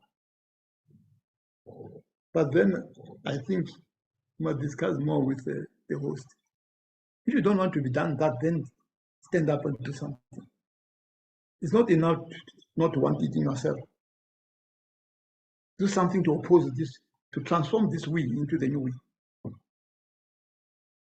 In our own small way. You can, for example, assist in the village, in the township. You organize classes for the elderly, for the young people. They're doing a lot of work. You can educate them about what's right or wrong. So that it's not only in the state. In fact, we create something and turn around and want to worship it. Like the children of Israel did.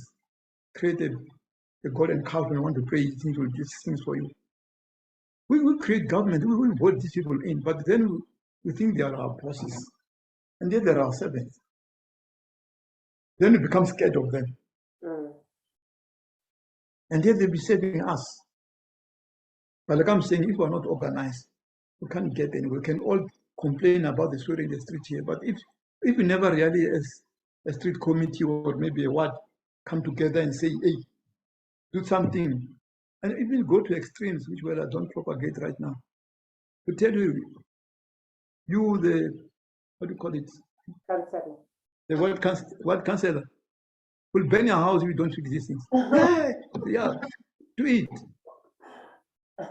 If we just complain in our houses that, hey, look at the sewage, it will continue flowing out. Nothing will happen. So the we that can stand up and challenge things will be an image of the we that we should be in the future. But right now, to give you an example, I was in Parliament when we wrote the Constitution, when we wrote the education, first education policy. We were there. The African masses were silent. We got contributions from churches, through docente, whatever, farming community, the church, the African business, piles of papers. Hey, then we said, what's wrong? Where to phone well, COSATU, COSAS. Guys, man, you're embarrassing us here. There's no comment from our community. What's wrong? And there was nothing. Then they came in and there were few, but we were able to improvise. We said, look here, 10 of the inputs coming from their community and America don't represent 1/10 of the people who were sent this input from COSAS. So the number is not important from COSAT. These people are so many. When now you come here with 10 petitions, each one of them is full of 100 people, 200 people. Yes, thousands. But Africa said, no, it's enough to have voted in Parliament, then they sit back. You mess up, the same will get you in the next election. But the 5 years going, you're suffering. Next time you put another party, it doesn't do anything, then you also wait, will get you. No. Universities, when doing the constitution, even education, we didn't get an input from the universities, African universities. But we were bombarded from what best UCT, Stellenbosch, and so on and so on. Africa was voted. Can I interject? Is it a culture that was? Okay. Is it a culture that was developed by Black people when it comes to giving input or challenging specific issues or things that affect us? We tend to sit back and complain on the side and not necessarily do anything about it while we indeed suffering. I'm just raising it because you said the communities did not provide any input during the negotiations, and also the universities, the Black universities, not submit anything. And we see this kind of approach even currently happening, whether it's in organizations or Yeah, in different environments. Is it a culture that we have developed over time that is leading to us becoming like that? There are also two hands as you continue to wrap up on that comments that Ms. Caressa also made. Yeah, it is a culture from long ago. I would say even before the white man came, because again, I come from a family. I remember I never looked at my face, my father's face. He tells me things which I think are out of order. Yes, don't be surprised. I'll look down and then defy him. I know he will punish me, he will beat me up, but I won't engage him in this. It was not, then it was not. It was a no-no. I went to school also, the principal was a final master. The church I attended, the Presbyterian church, I was told not to ask questions. I must just believe. I went to university, to high school. I remember one time I asked my teacher, who was teaching us history, French Revolution, those were done history. He talks about, he didn't know pronounce the word properly. He said bourgeois, he meant bourgeois. The bourgeois, the peasants, the serfs, the feudal lords. Now, out of innocence as a village boy, I asked him, raised my hand, said, are these people in France, were they like the vendors and champs and pedis? I didn't finish my question. See, they're talking nonsense. Don't ask me silly questions. I couldn't try to answer. I got a clap, but then I ran out of the classroom. Then I want to understand, but yeah, because now I thought we were the tribes, the bourgeois and the peasants, the serfs. The teacher was just reciting these things. He didn't explain what they are. I went to university also as a lecturer here, an African lecturer, teaching psychology. He tells me that well, the ego, the super ego, the libido, whatever. Then I said, Prof, where are these things in the head, whatever? Mashamba, the money nonsense partner was it? So, what nonsense? I want to understand where this is. He too didn't explain. He just got angry with me. I get into politics. You find a man as eminent as Mandela will say something. Then you find, no, but this thing doesn't make sense, man. Or maybe I don't understand. You dare ask, then everybody will think you're mad. How can you do that? Our political parties now today, I don't mean just the ANC. I've seen it in other DA, EFF. Somebody does to question step out of line will be hammered. It should be hammered like hell. That culture is there right across the board, and we must break through it. And unfortunately, for everything, for every advance in society, in human life, some people must pay a price.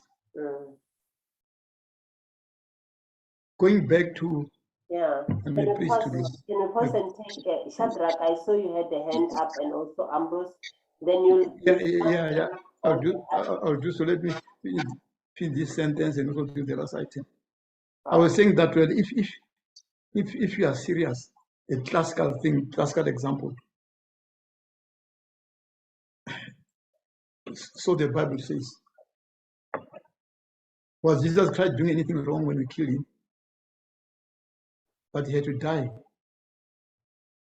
And so many other people had to die to achieve certain things.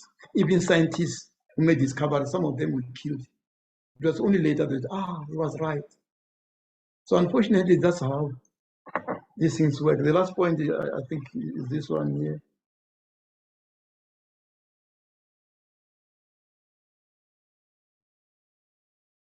The reason, I think, for not delivering properly again. Yes, it's money, but because I think it's because we're a business society, there are tenders and so on and so on. If you bring money, you want to make sure that water goes to every village. And for the past 10 years, I've been having trucks that are delivering water. It will be difficult for you to succeed. I tell you. If I get a tender and then the Somebody will make sure that I get it. Wants me to wash his hands because in telling him I was going to wash somebody's hands and so on and so on. Obviously, by the time I build your road or your RDP, you must cut corners. Why should I do? Putting 3 bags of cement, I might put 1.5 cement. You must go and buy the cheapest corrugated iron for your roof, cheapest plastic to make your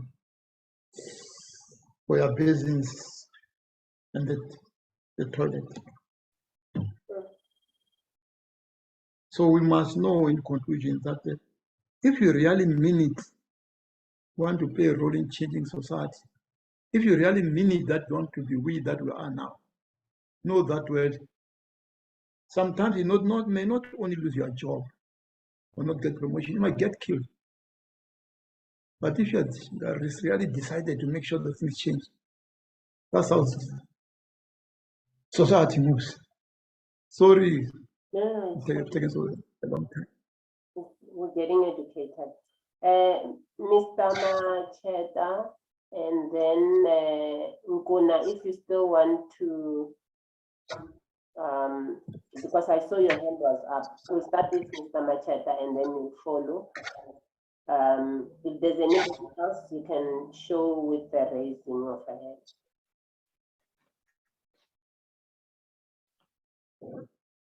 Over to you, Mr. Macheta. Thank you. I hope I'm audible. Yes, you are. Okay. No, thank you, Comrade George, for raising these issues. And you have been saying repeatedly that I'm not preaching, but I was listening to you.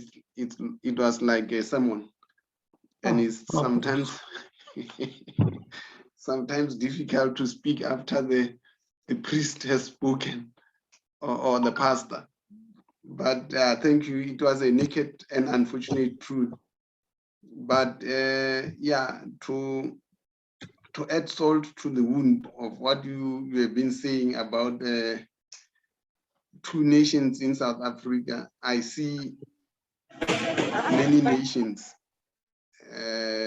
If you could remember during the time of the burial of the Zulu king, the issue of a Zulu nation was raised frequently and sometimes unconsciously. So it means we have got a Zulu nation, but therefore, on the other side, then we might be having a Shangan nation, a Pedi nation, a Xhosa nation, a Tswana nation. So we are one country of many nationalities, which is a problem for South Africa, which we must address. We agree we have got one country. To me, I see one country of many nationalities. And then, unfortunately, particularly we, the dark-colored one or the black ones, our ethnic identity sometimes becomes primary. I'm a Zulu before a South African, or I'm a Pedi before being South African. So as part of nation building and transforming, maybe we should take those things into account. And therefore, my view is that regardless of these differences, which were obviously propelled by the history of separate development, you know, we have got many things in common as South Africans, black and white, across gender, race, disability, and so forth, that we have in common the abilities, the desire for one South Africa that we have in common, and we can build on instead of focusing too much on our differences as a people. If we can focus, put more attention on the common elements that we have, and ultimately we will end up realizing that we are one nation, we are one people, and we can take South Africa forward instead of concentrating much more on our differences. But let me pause there and thank you for the valuable input, and thanks the host system. Okay, thank you very much, Mr. Nkuna. If you can hear me. And also, I saw comments, Mr. Benjamin would like to also, after Mr. raise your comment that you wrote so that we can get the actual gist around. Mr. Nguna, are you here?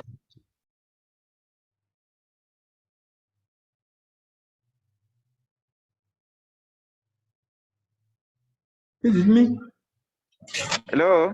Yes, you can proceed. Oh, okay. Thank you very much to the host and to Dr. Mashamba for the presentation.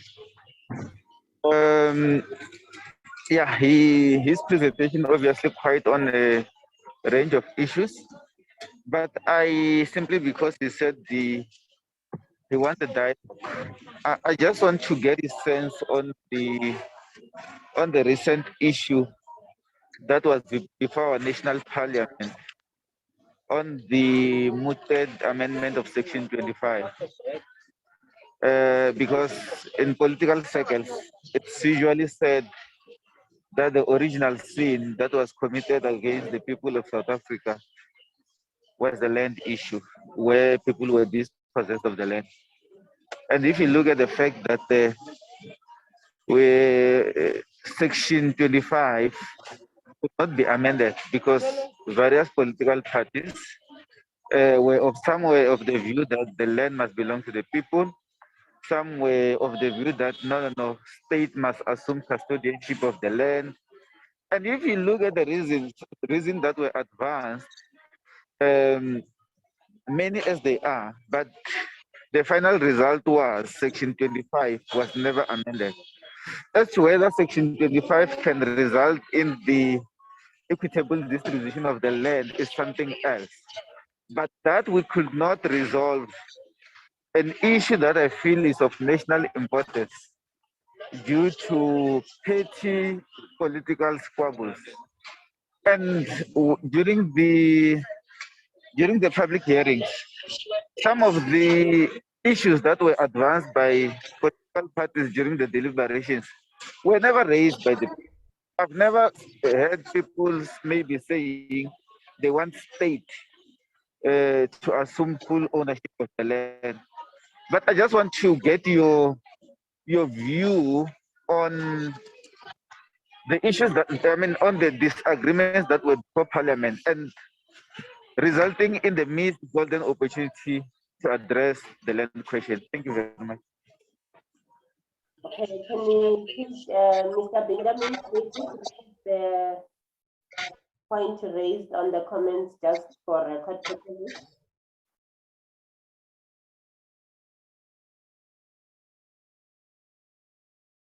I'm hoping you can hear me. No, I can hear you. I was just struggling with technology. Age is not on my side. Thank you very much, Mayor and Mr Mashamba, for everything and all the comments. I think what I was saying is that this topic is very emotional, as one speaker said, but also it's very broad and big.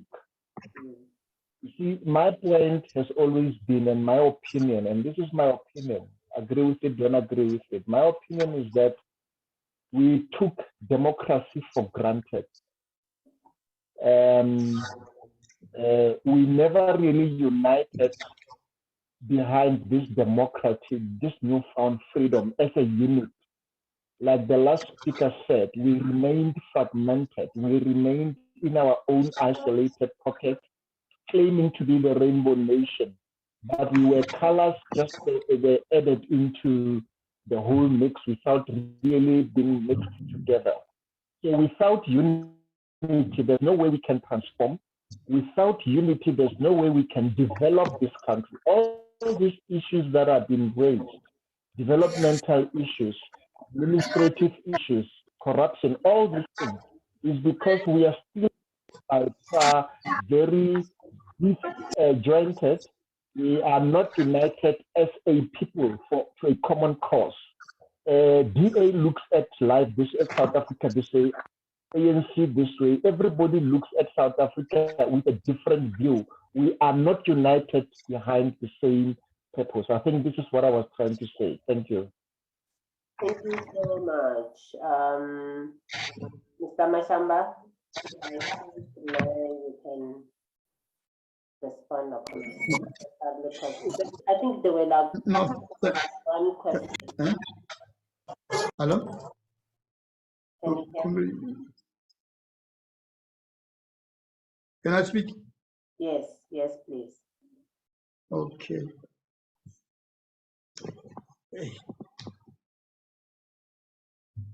In the first place, I think you're right about many nations and so on and so on.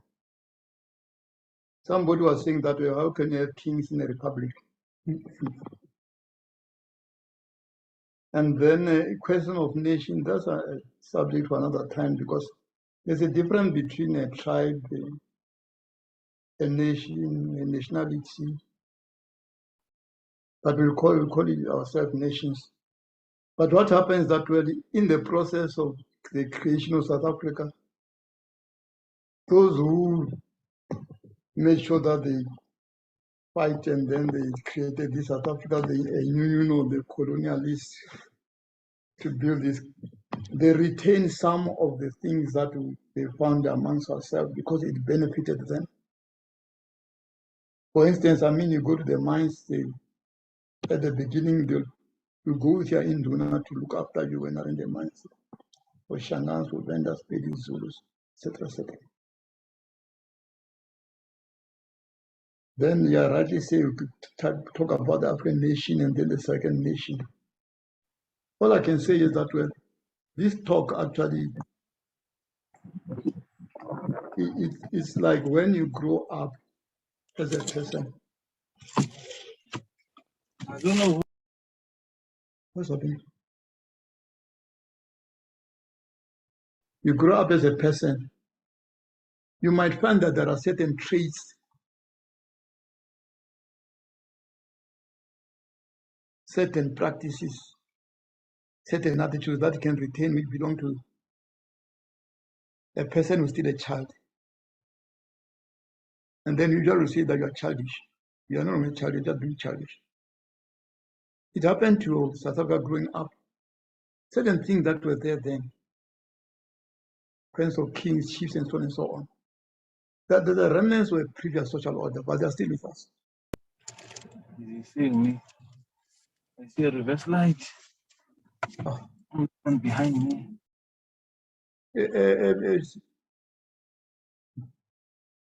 Host. I muted him. Oh yeah. You don't want to hear things, don't want to hear. You find that well, some of the things that were valid and quite correct in the past, but now will not fit in. We retain them. For instance,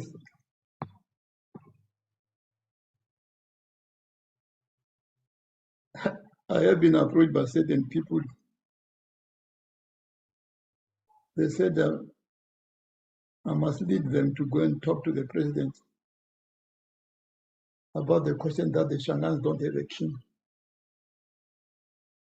So I said, well, look here. If you go to history, the Shangans had a king, but not in South Africa. Some Shangans spilled over into Zimbabwe, some into South Africa, some into other areas. And you can manufacture a king right now. So all I'm saying is that remnants is a problem because it's not only the question of the king. There are certain practices that we still find amongst our people, for example, which demean, for example, the status of women in our communities, which maybe then were correct.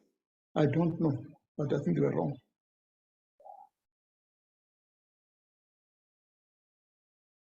Remnants where, for example, right now I pay double tax. Undabezita must also pop up something, I must also the national tax.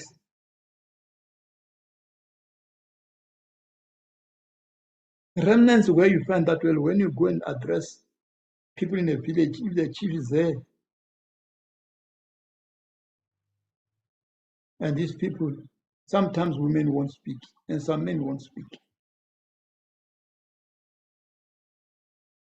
I lost a job somewhere, went for an interview, because something in me had remained. I didn't speak like somebody who belonged to this century, or the last century. They interviewed me.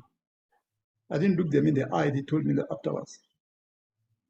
They said, no, we thought there's something wrong with you. We didn't want to ask you a question instead of looking up to us, you're looking down, like I'm doing right now. And I lost the job. When for me, I was hired at a lower level.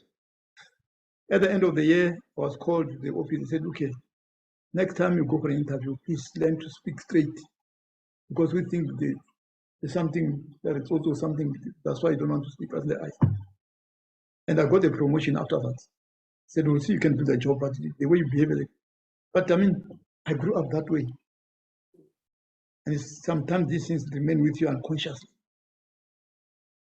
The same thing, I mean, there are many of our sisters who got abused day in, day out. But because the remnants that were no, was what they call it in English? Direct translation. Where a woman dies at her marriage place, so it doesn't matter what happened to you. It will be, you are going to spoil the family. It's unheard of that you can get married and then come back home. Some people still stuck to that and get killed. And you think that is something. So there are many things from the past that still remain stuck with us. And even at the national level, there is that thing. And to give an example,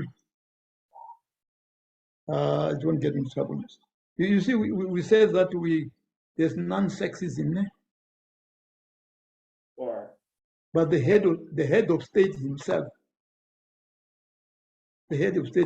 failed to honor that principle. I'm referring to the icon Nelson Mandela. He did not allow his daughter to become the queen. His grandson, that's come from long, habits. We get stuck. I was saying here, but they come from the ANC, yes. We talk about non-racialism, but like I said, you can't imagine having Fanta Merve becoming the president of the ANC now, although it got that in writing in black and white. Something dead. Even a woman, who are non-sexist, but maybe one day we'll do it, but right now we have seen men. The habits which they're wrong. But you say it's our culture. A culture is not something that's fixed. It evolves, it changes. Anyway, I would say that I'm a South African of a Tsonga origin. But most important, I'm South African. And I might even go beyond just being a South African. It depends on whether I develop myself or not. I do know even contemporary today, children who are born in a village, go to school, go to university. When he said universities, you find him with his homeboys and home girls, Pedi, Shangan, and so on. He completes his studies, goes back to work, maybe gets a teaching post at his village, marries the local girl or marries the local boy, then he dies. He hasn't developed. There's nothing to use the term. He has not transformed into a South African. Some transform into citizens of the world, in fact. So it depends on how you relate. There are Ambrose much, whatever. For example, it is very difficult for a superior person socially, I would say the English, to learn another language. The same thing I've seen applies to Zulus. In Limpopo, many Pedi can't speak the other language. Here's hierarchy thing. But we ought to outgrow that and be able, as much as possible, to be able to communicate. It's to our advantage if you know as many languages as possible. It's a challenge, but the society we want to build should be one where we don't oppress another person, as Mandela said, whether because of class or gender, whatever, and so on and so on, where you treat another person like equal. Much deeply, which is that's very difficult. There's another leader of organization, is what Tam. He said, not only oppression, you must have a society where you don't exploit each other. Maybe those are two for another days, I don't know. And lastly, you talked about differences, Comrade Ambrose, and the similarities. It will do us no good to ignore the wrong things, because they must be corrected. If you just ignore them, they'll fester like a saw. They'll explode one day. They must be corrected. You must go down to the understanding why the differences. How can you make sure that we're there towards unity? In any case, what's unity?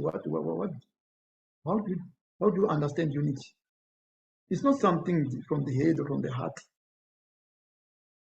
Right now, if you are in a classroom with children, some children every morning they got their bread buttered from both sides. The other one skip 2-3 days without eating, and you want all of them to smile. The other one, when he left home, or when she left home, the mother kissed him and the father dropped him by car. The other one, as well, he or she was leaving the shack. The mother was jumping through the window, the father was chasing him. He sits in class there, his mind is really not there. So if you want these people to be of one mind, these children, all of them smile, change the conditions of their life. Don't preach to them that they must change, they must smile. Change the conditions of life. Then they will all come there, they will all at the breakfast, which is buttered both sides of the slice. They will all be happy, they will chat among each other.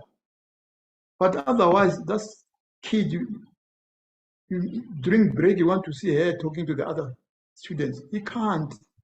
He's worried whether my father caught up with my mother, what happened to her. He's worried. 2 days, no food, nothing. So I think we need to look deeper into that matter. It has to do with conditions of life where we live in. That must be corrected. You can't come from St. Anne, you tell me that way. No, let us be friends. I'm from Alexander from Scotta Camp. You want me to go and play hockey with you? Rugby. How do I do that with Auntie Stomach? You even want me to go to church? No, I must go and work in the garden to get 10 rand to go and buy some fish and chips. So the conditions in which we live, we must look into that. I think that's my view anyway. I nearly said Comrade Shadrach, sorry. Former colleague Shadrach. Well, you're asking me political questions. I'm not a parliamentarian. I don't know these things. In the first place, whether I think, it's not the political parties which have a common understanding. Generally, society we have different understanding depending on our station in society, on our interests, ambitions, etc., etc. Obviously, the DA, ANC, EFF, Inkatha consists of people coming from our communities. And further, like I said, our parliament, our democracy is organized in such a way that it factionalizes our lives. In parliament, they are factionalized. Everybody wants to sit with that word. ANC must shine. DA must shine. On TV, EFF must seem to be the best. The IFP in Jalonja. So rather than discussing issues, we're busy protecting our tech. How does the ANC, what the image of the ANC, will they vote for us again next time? EFF in Jalonja, DA. They're not discussing the issues before them. When they are not in politics, they can talk sense. But when they get there, because they are not representing the people, I'm sorry to say so, we are representing political parties. which is wrong. Well, it's my own assessment. And coming to the question of the land, I don't know, man. My chief never owned land, although they started having that. But he was an administrator, so to speak. He made sure that he tells us, well, this grazing land, this you can build our house here. You can plow here. And then when you are there, you give the land to plow. It's not yours. It's for you to use. If you move from one chief to another chief, you won't have the problem selling the land. It's not yours. You'll get another field when you get there. Same with house. When I grew up, if you move from one chief, then not now, you are allowed only to remove the roof, the door and the windows. The walls, no.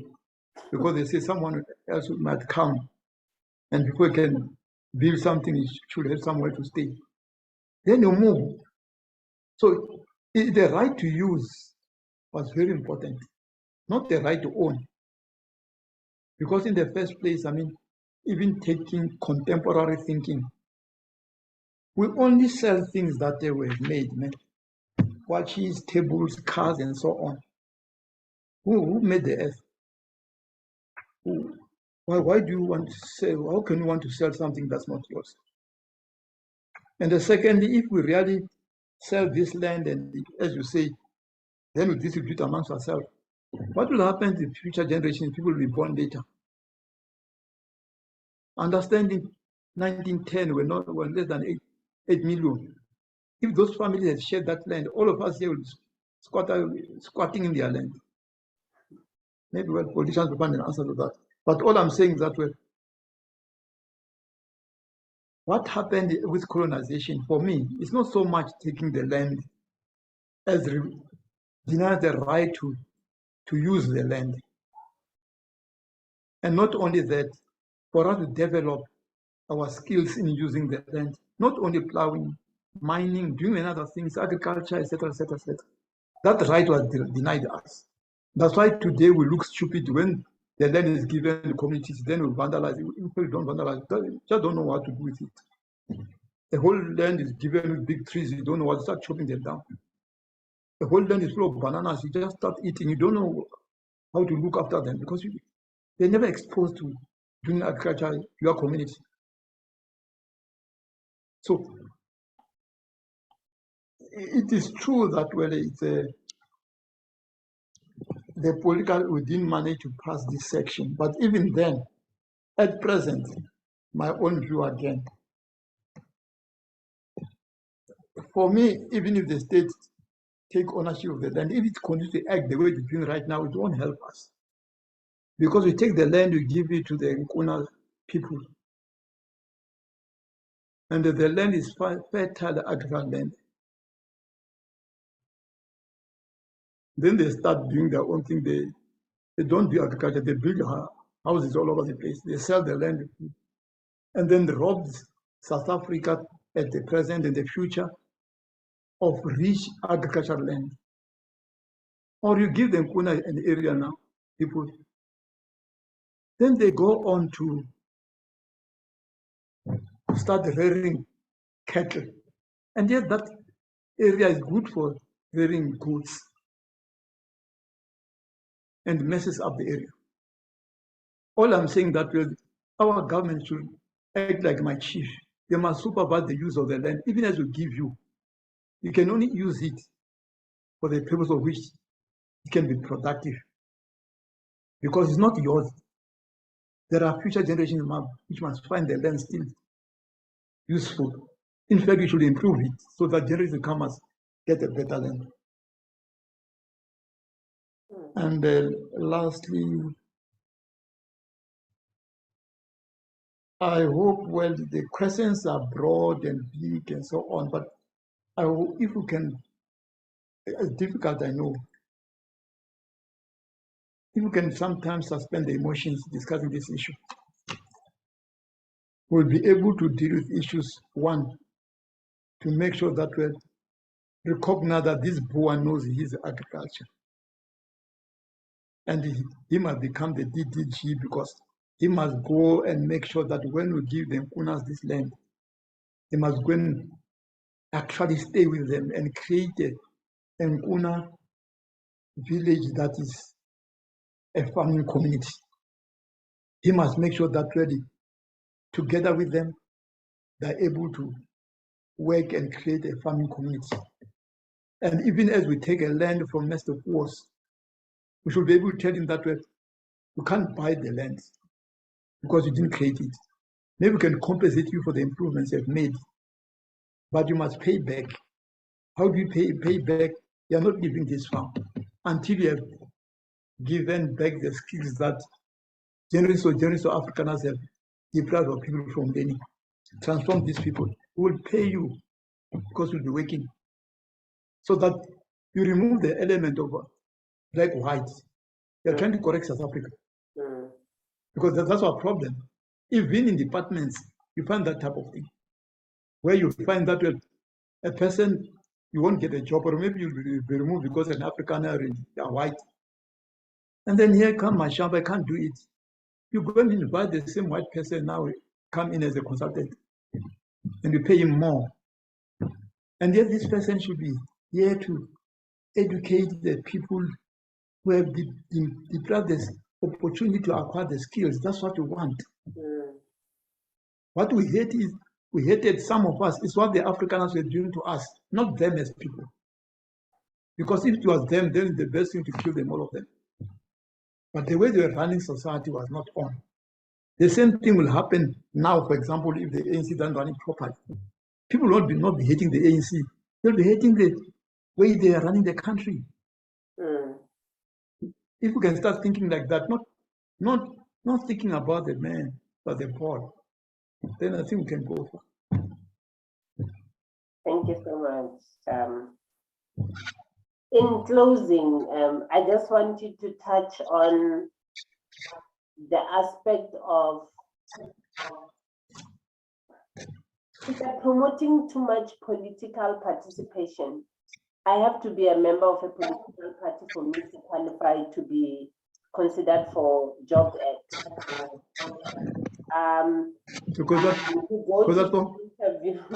You go to an interview, you get, we haven't seen you in our circles. Which circle do you belong to? Engage with people generally about country issues. Which branch do you belong to? Do we really have to become political party members for us to be beneficiaries of, not beneficiaries, or benefit or participate in either the economy of the country, or hold positions that will help improve the things that we probably are aware of or that we know? Because you get people appointed in specific positions and you can see this person is very clueless. The same complaints which people used to have and say a young white person is appointed and I'll have to teach this young white boy, and that's usually the comment. But it's happening now in terms of the political affiliation. How do we deal with that? I mean, the fact that there are political parties and there are people who fought for the liberation of the country is understood. But I just feel there's like some sense of ownership and, what is the word, entitlement. Because I belong to this party and my parents have fought for this, and I'm affiliated to this and that, which is considered elite, then I have to be given this specific treatment, or I have to be given these positions, even when people do not have skills. Government now is talking about professionalizing the public service. But when you look at the professionalizing of the public service, it's more about qualifications, in most cases without experience, which is not wrong. But we're saying you chuck out the white person who knows, and then you bring somebody with a PhD, but they don't even have a clue where to start. Then you hire the consultant, the very same white person as a consultant. Bottom line is, do we have to be members of these political parties for us as a society, to partake in this small cake that is, on the table, because it looks like if you are not having the card, and you are not green, black, and yellow, just for instance. I see the colors behind you. That's why I'm mentioning them. I don't have to participate in the building of the country. What is it that we're supposed to do? How can we resolve that? Yeah. Has apartheid really changed the robe, or is still okay? It's gone in terms of probably some of the systems, but it came back with a purple robe, which people will associate with, but at the same time, only a select people will benefit from it. What about us?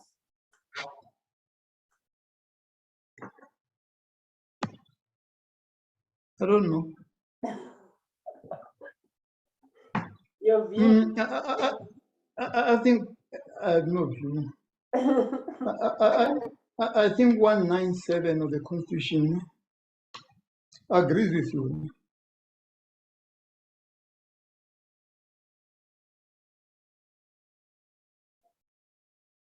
(1973), no employee of the public service may be favored by the office only because that person supports a political party or cause.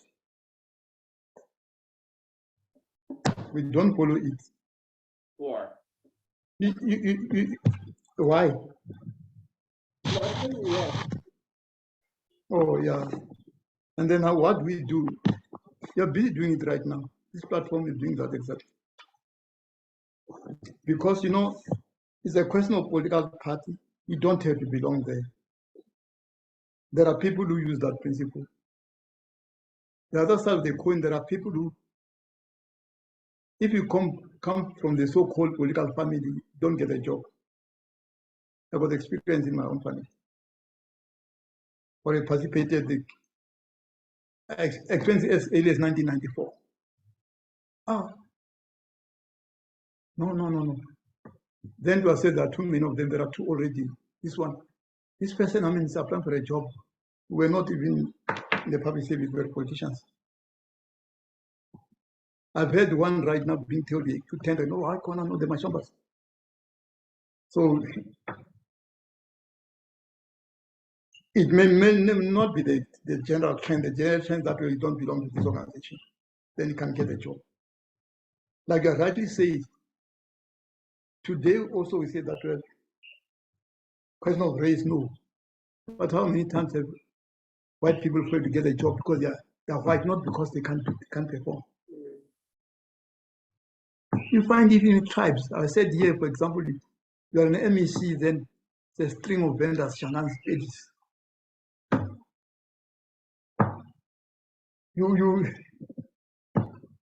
What about gender? The Pompo has never had a single premier.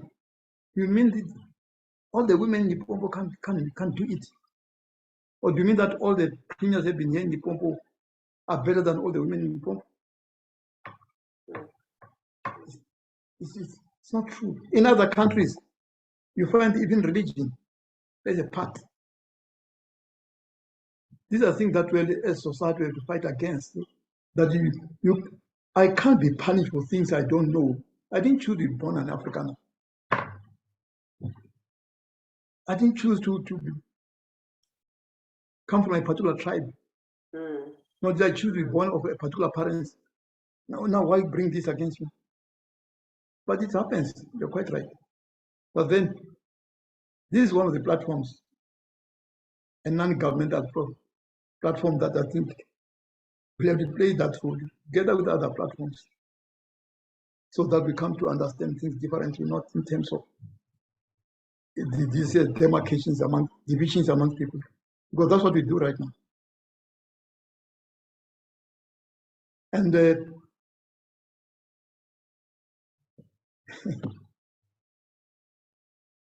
no, I must not say this. I understand in this province, for example, those who lead us, not the current crop, they were thinking about having a woman premier. Then another woman said, no, if X, you need not bring that tribe, should be good, but H. And it did not happen. Within the same organization, gender divided, and things can happen. I know this platform is not political, but it's very political because this will impact on how we deal with other people politically. If this platform continues, it can produce a lot of good people, I think. It doesn't matter whether you call it political or not political, but I think it will have a political impact on the life of our province. And I think having gone through the baptism of fire, I must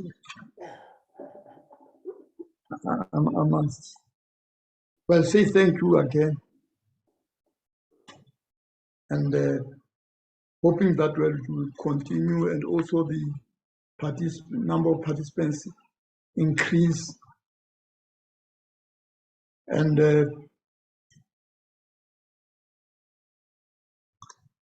I hope it goes beyond the borders of this, because Africa is also full of these problems. If we can find other people in the African continent with whom we can share experiences, it will go a long way, because you know, the democracy have got, we did not use it, because in the past, anyway, the ones I belong to, the youth was, in my organization, has strong links with the youth from other countries. So were women. Even the churches, SS in particular, had serious links with other churches under the SS, with the other denominations, other countries. They train women, but right now we're all relaxed, withdrawn. We no longer have that linkages with other people. We no longer build each other. When there's a Freedom Day, when there is a, what do you call it, Heritage Day, when we started, we used to get from Mozambique, from Zimbabwe, from Botswana. But as time goes on, bit by bit, we shrink and come back home. But there's democracy now, we can link up with anybody. In the past, that was not possible, it was difficult. But we're able to break the barriers. But now that we are free, we continue as though now the situation is worse. One professor said that South Africans were like a dog that is tied to a pole. Even when the chain has been removed, it still goes around the pole. It doesn't recognize that actually now spirit can move beyond that second. So unfortunately, it's us. It's not, like I said in conclusion, these politicians come from our families, our villages, our townships, everywhere else. If we do this in the society, then the people who go into parliament will be of a different caliber, and the parliament will be different. But if we don't do anything in society, then nothing will happen. For instance, it's another strange thing that I think that will remember in my last remark. You get corrupt, you're still in government, you belong to a particular party, in this case, it will be the ANC. Then the ANC is corrupt. But I've seen, when I was growing up, people that chased away from my church were corrupt, but we never said that where the Presbyterian church is corrupt. Is that minister? Is that Kimuru whom we sent away? We never say no. Like now, for instance, there are people that do things which are out of order, with due respect. And I think I won't quarrel with anybody here. How can you really deceive people that they must eat grass to enter heaven? They must get doom into their faces. They must drink petrol. But then we've got people are in court who rob people of their money and so on. But we never say that the Christian church must close down. It's corrupt. It's those people, those churches who practice snake eating and grass eating and many other things who are out of order. But lastly, people who are in government, all of them, or not all of them, majority are religious people. But we never questioned them. But this church, why does it bring such corrupt people to join politics and come and mess up in government? Yo, I said thank you. I'm starting to speak again. And I hope I have honored my promise that I'll come.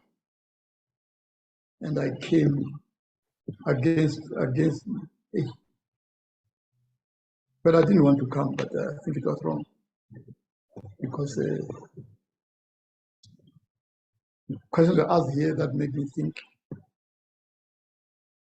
But like I said, I'm not I don't like, I talk when I'm forced to, but I don't like talking.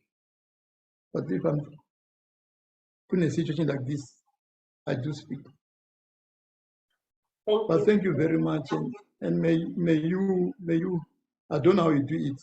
Like I said, can you be unlike all of us? Try to reach out into, firstly, well, maybe to academics and intellectuals from other countries in Africa. We must tell you how the Nigerians do it, the Kenyans, etc., etc. It couldn't reach us as people of the African continent. Thank you very much. Thank you so much. I actually didn't want you to close this yet because I remember Ms. Carolsa would have a second bite. You still want a second bite? Okay, sorry. No. Just in a few minutes. Who's that? Ms. Carolsa. I promise that I'll okay. a second bite. No, it's all right. It's okay. If you can hear me, ma'am. Okay. Yes. Yes, I can hear you, Sister B. Thank you that you remembered. However, I think with the inputs from other participants and as the discussion continued, I got covered. Okay. So I am okay now. Thank you so much. Thank you. Mr. Mashamba, you have closed before I even asked you, but it's okay. It's okay. It's okay. I am so humbled and I cannot thank you enough. I know even yesterday you were going to pull out, but you promised that you're gonna come. So I believe everybody who's gonna watch this is gonna look at things differently. Just to indicate, I've already reached out to people from other countries within Africa and also international. There are few who are gonna be in the platform from India and also from the Fidel Castro country, the one that who promised to be part of the platform. So yes, the platform is not necessarily for the South Africans, it's mainly for Africans, but when I advertised, some people reached out and they asked to be on the platform. So the process of interviewing some will start in January around the 15th. And I have a series of engagement. And some people from Rwanda will also on the platform. So yes, thank you so very much for the input. Allow me to thank you.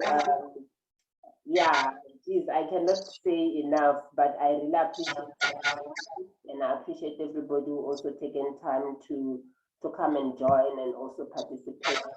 Many are already sending me WhatsApp messages to ask when is the video gonna be ready. So they may not necessarily come to the platform, but I think we've got around 10 to 15,000 people who watched our videos, which I think it's a good a good turnout, considering that we are only 4 months old. So this is really, really appreciated. Thank you very much, ladies and gentlemen, for making let me just indicate that we're going to have a series with Mr. Mashamba to discuss the Constitution, the Bill of Rights, the constitutional values and principles, the founding values. So I will love we have agreed on the date. We forgot about that promise. But anyway, that is going to take place next year, and probably 1 or 2 of those during these holidays. But thank you so very much. I am Tembegile Felicia Makubele, and this is Are We Transforming. You can access us from the YouTube and also from Facebook and also from LinkedIn. We also have an account that is growing in leaps and bounds in LinkedIn. Join our YouTube channel just to listen to different videos that we have recorded before. But thank you so very much. Our session has come to an end, and you a Merry Christmas and a prosperous New Year. Be safe. If you have time, join us on Saturday. We're gonna be hosting the last person for the year, and I hope you're gonna enjoy that too. So have a lovely evening. Thank you, Mr. Mashamba. I will call you when we're done. Thanks, and a good evening, former colleague Teboho and Shadrach. Nkoni. Oh, okay. Bye.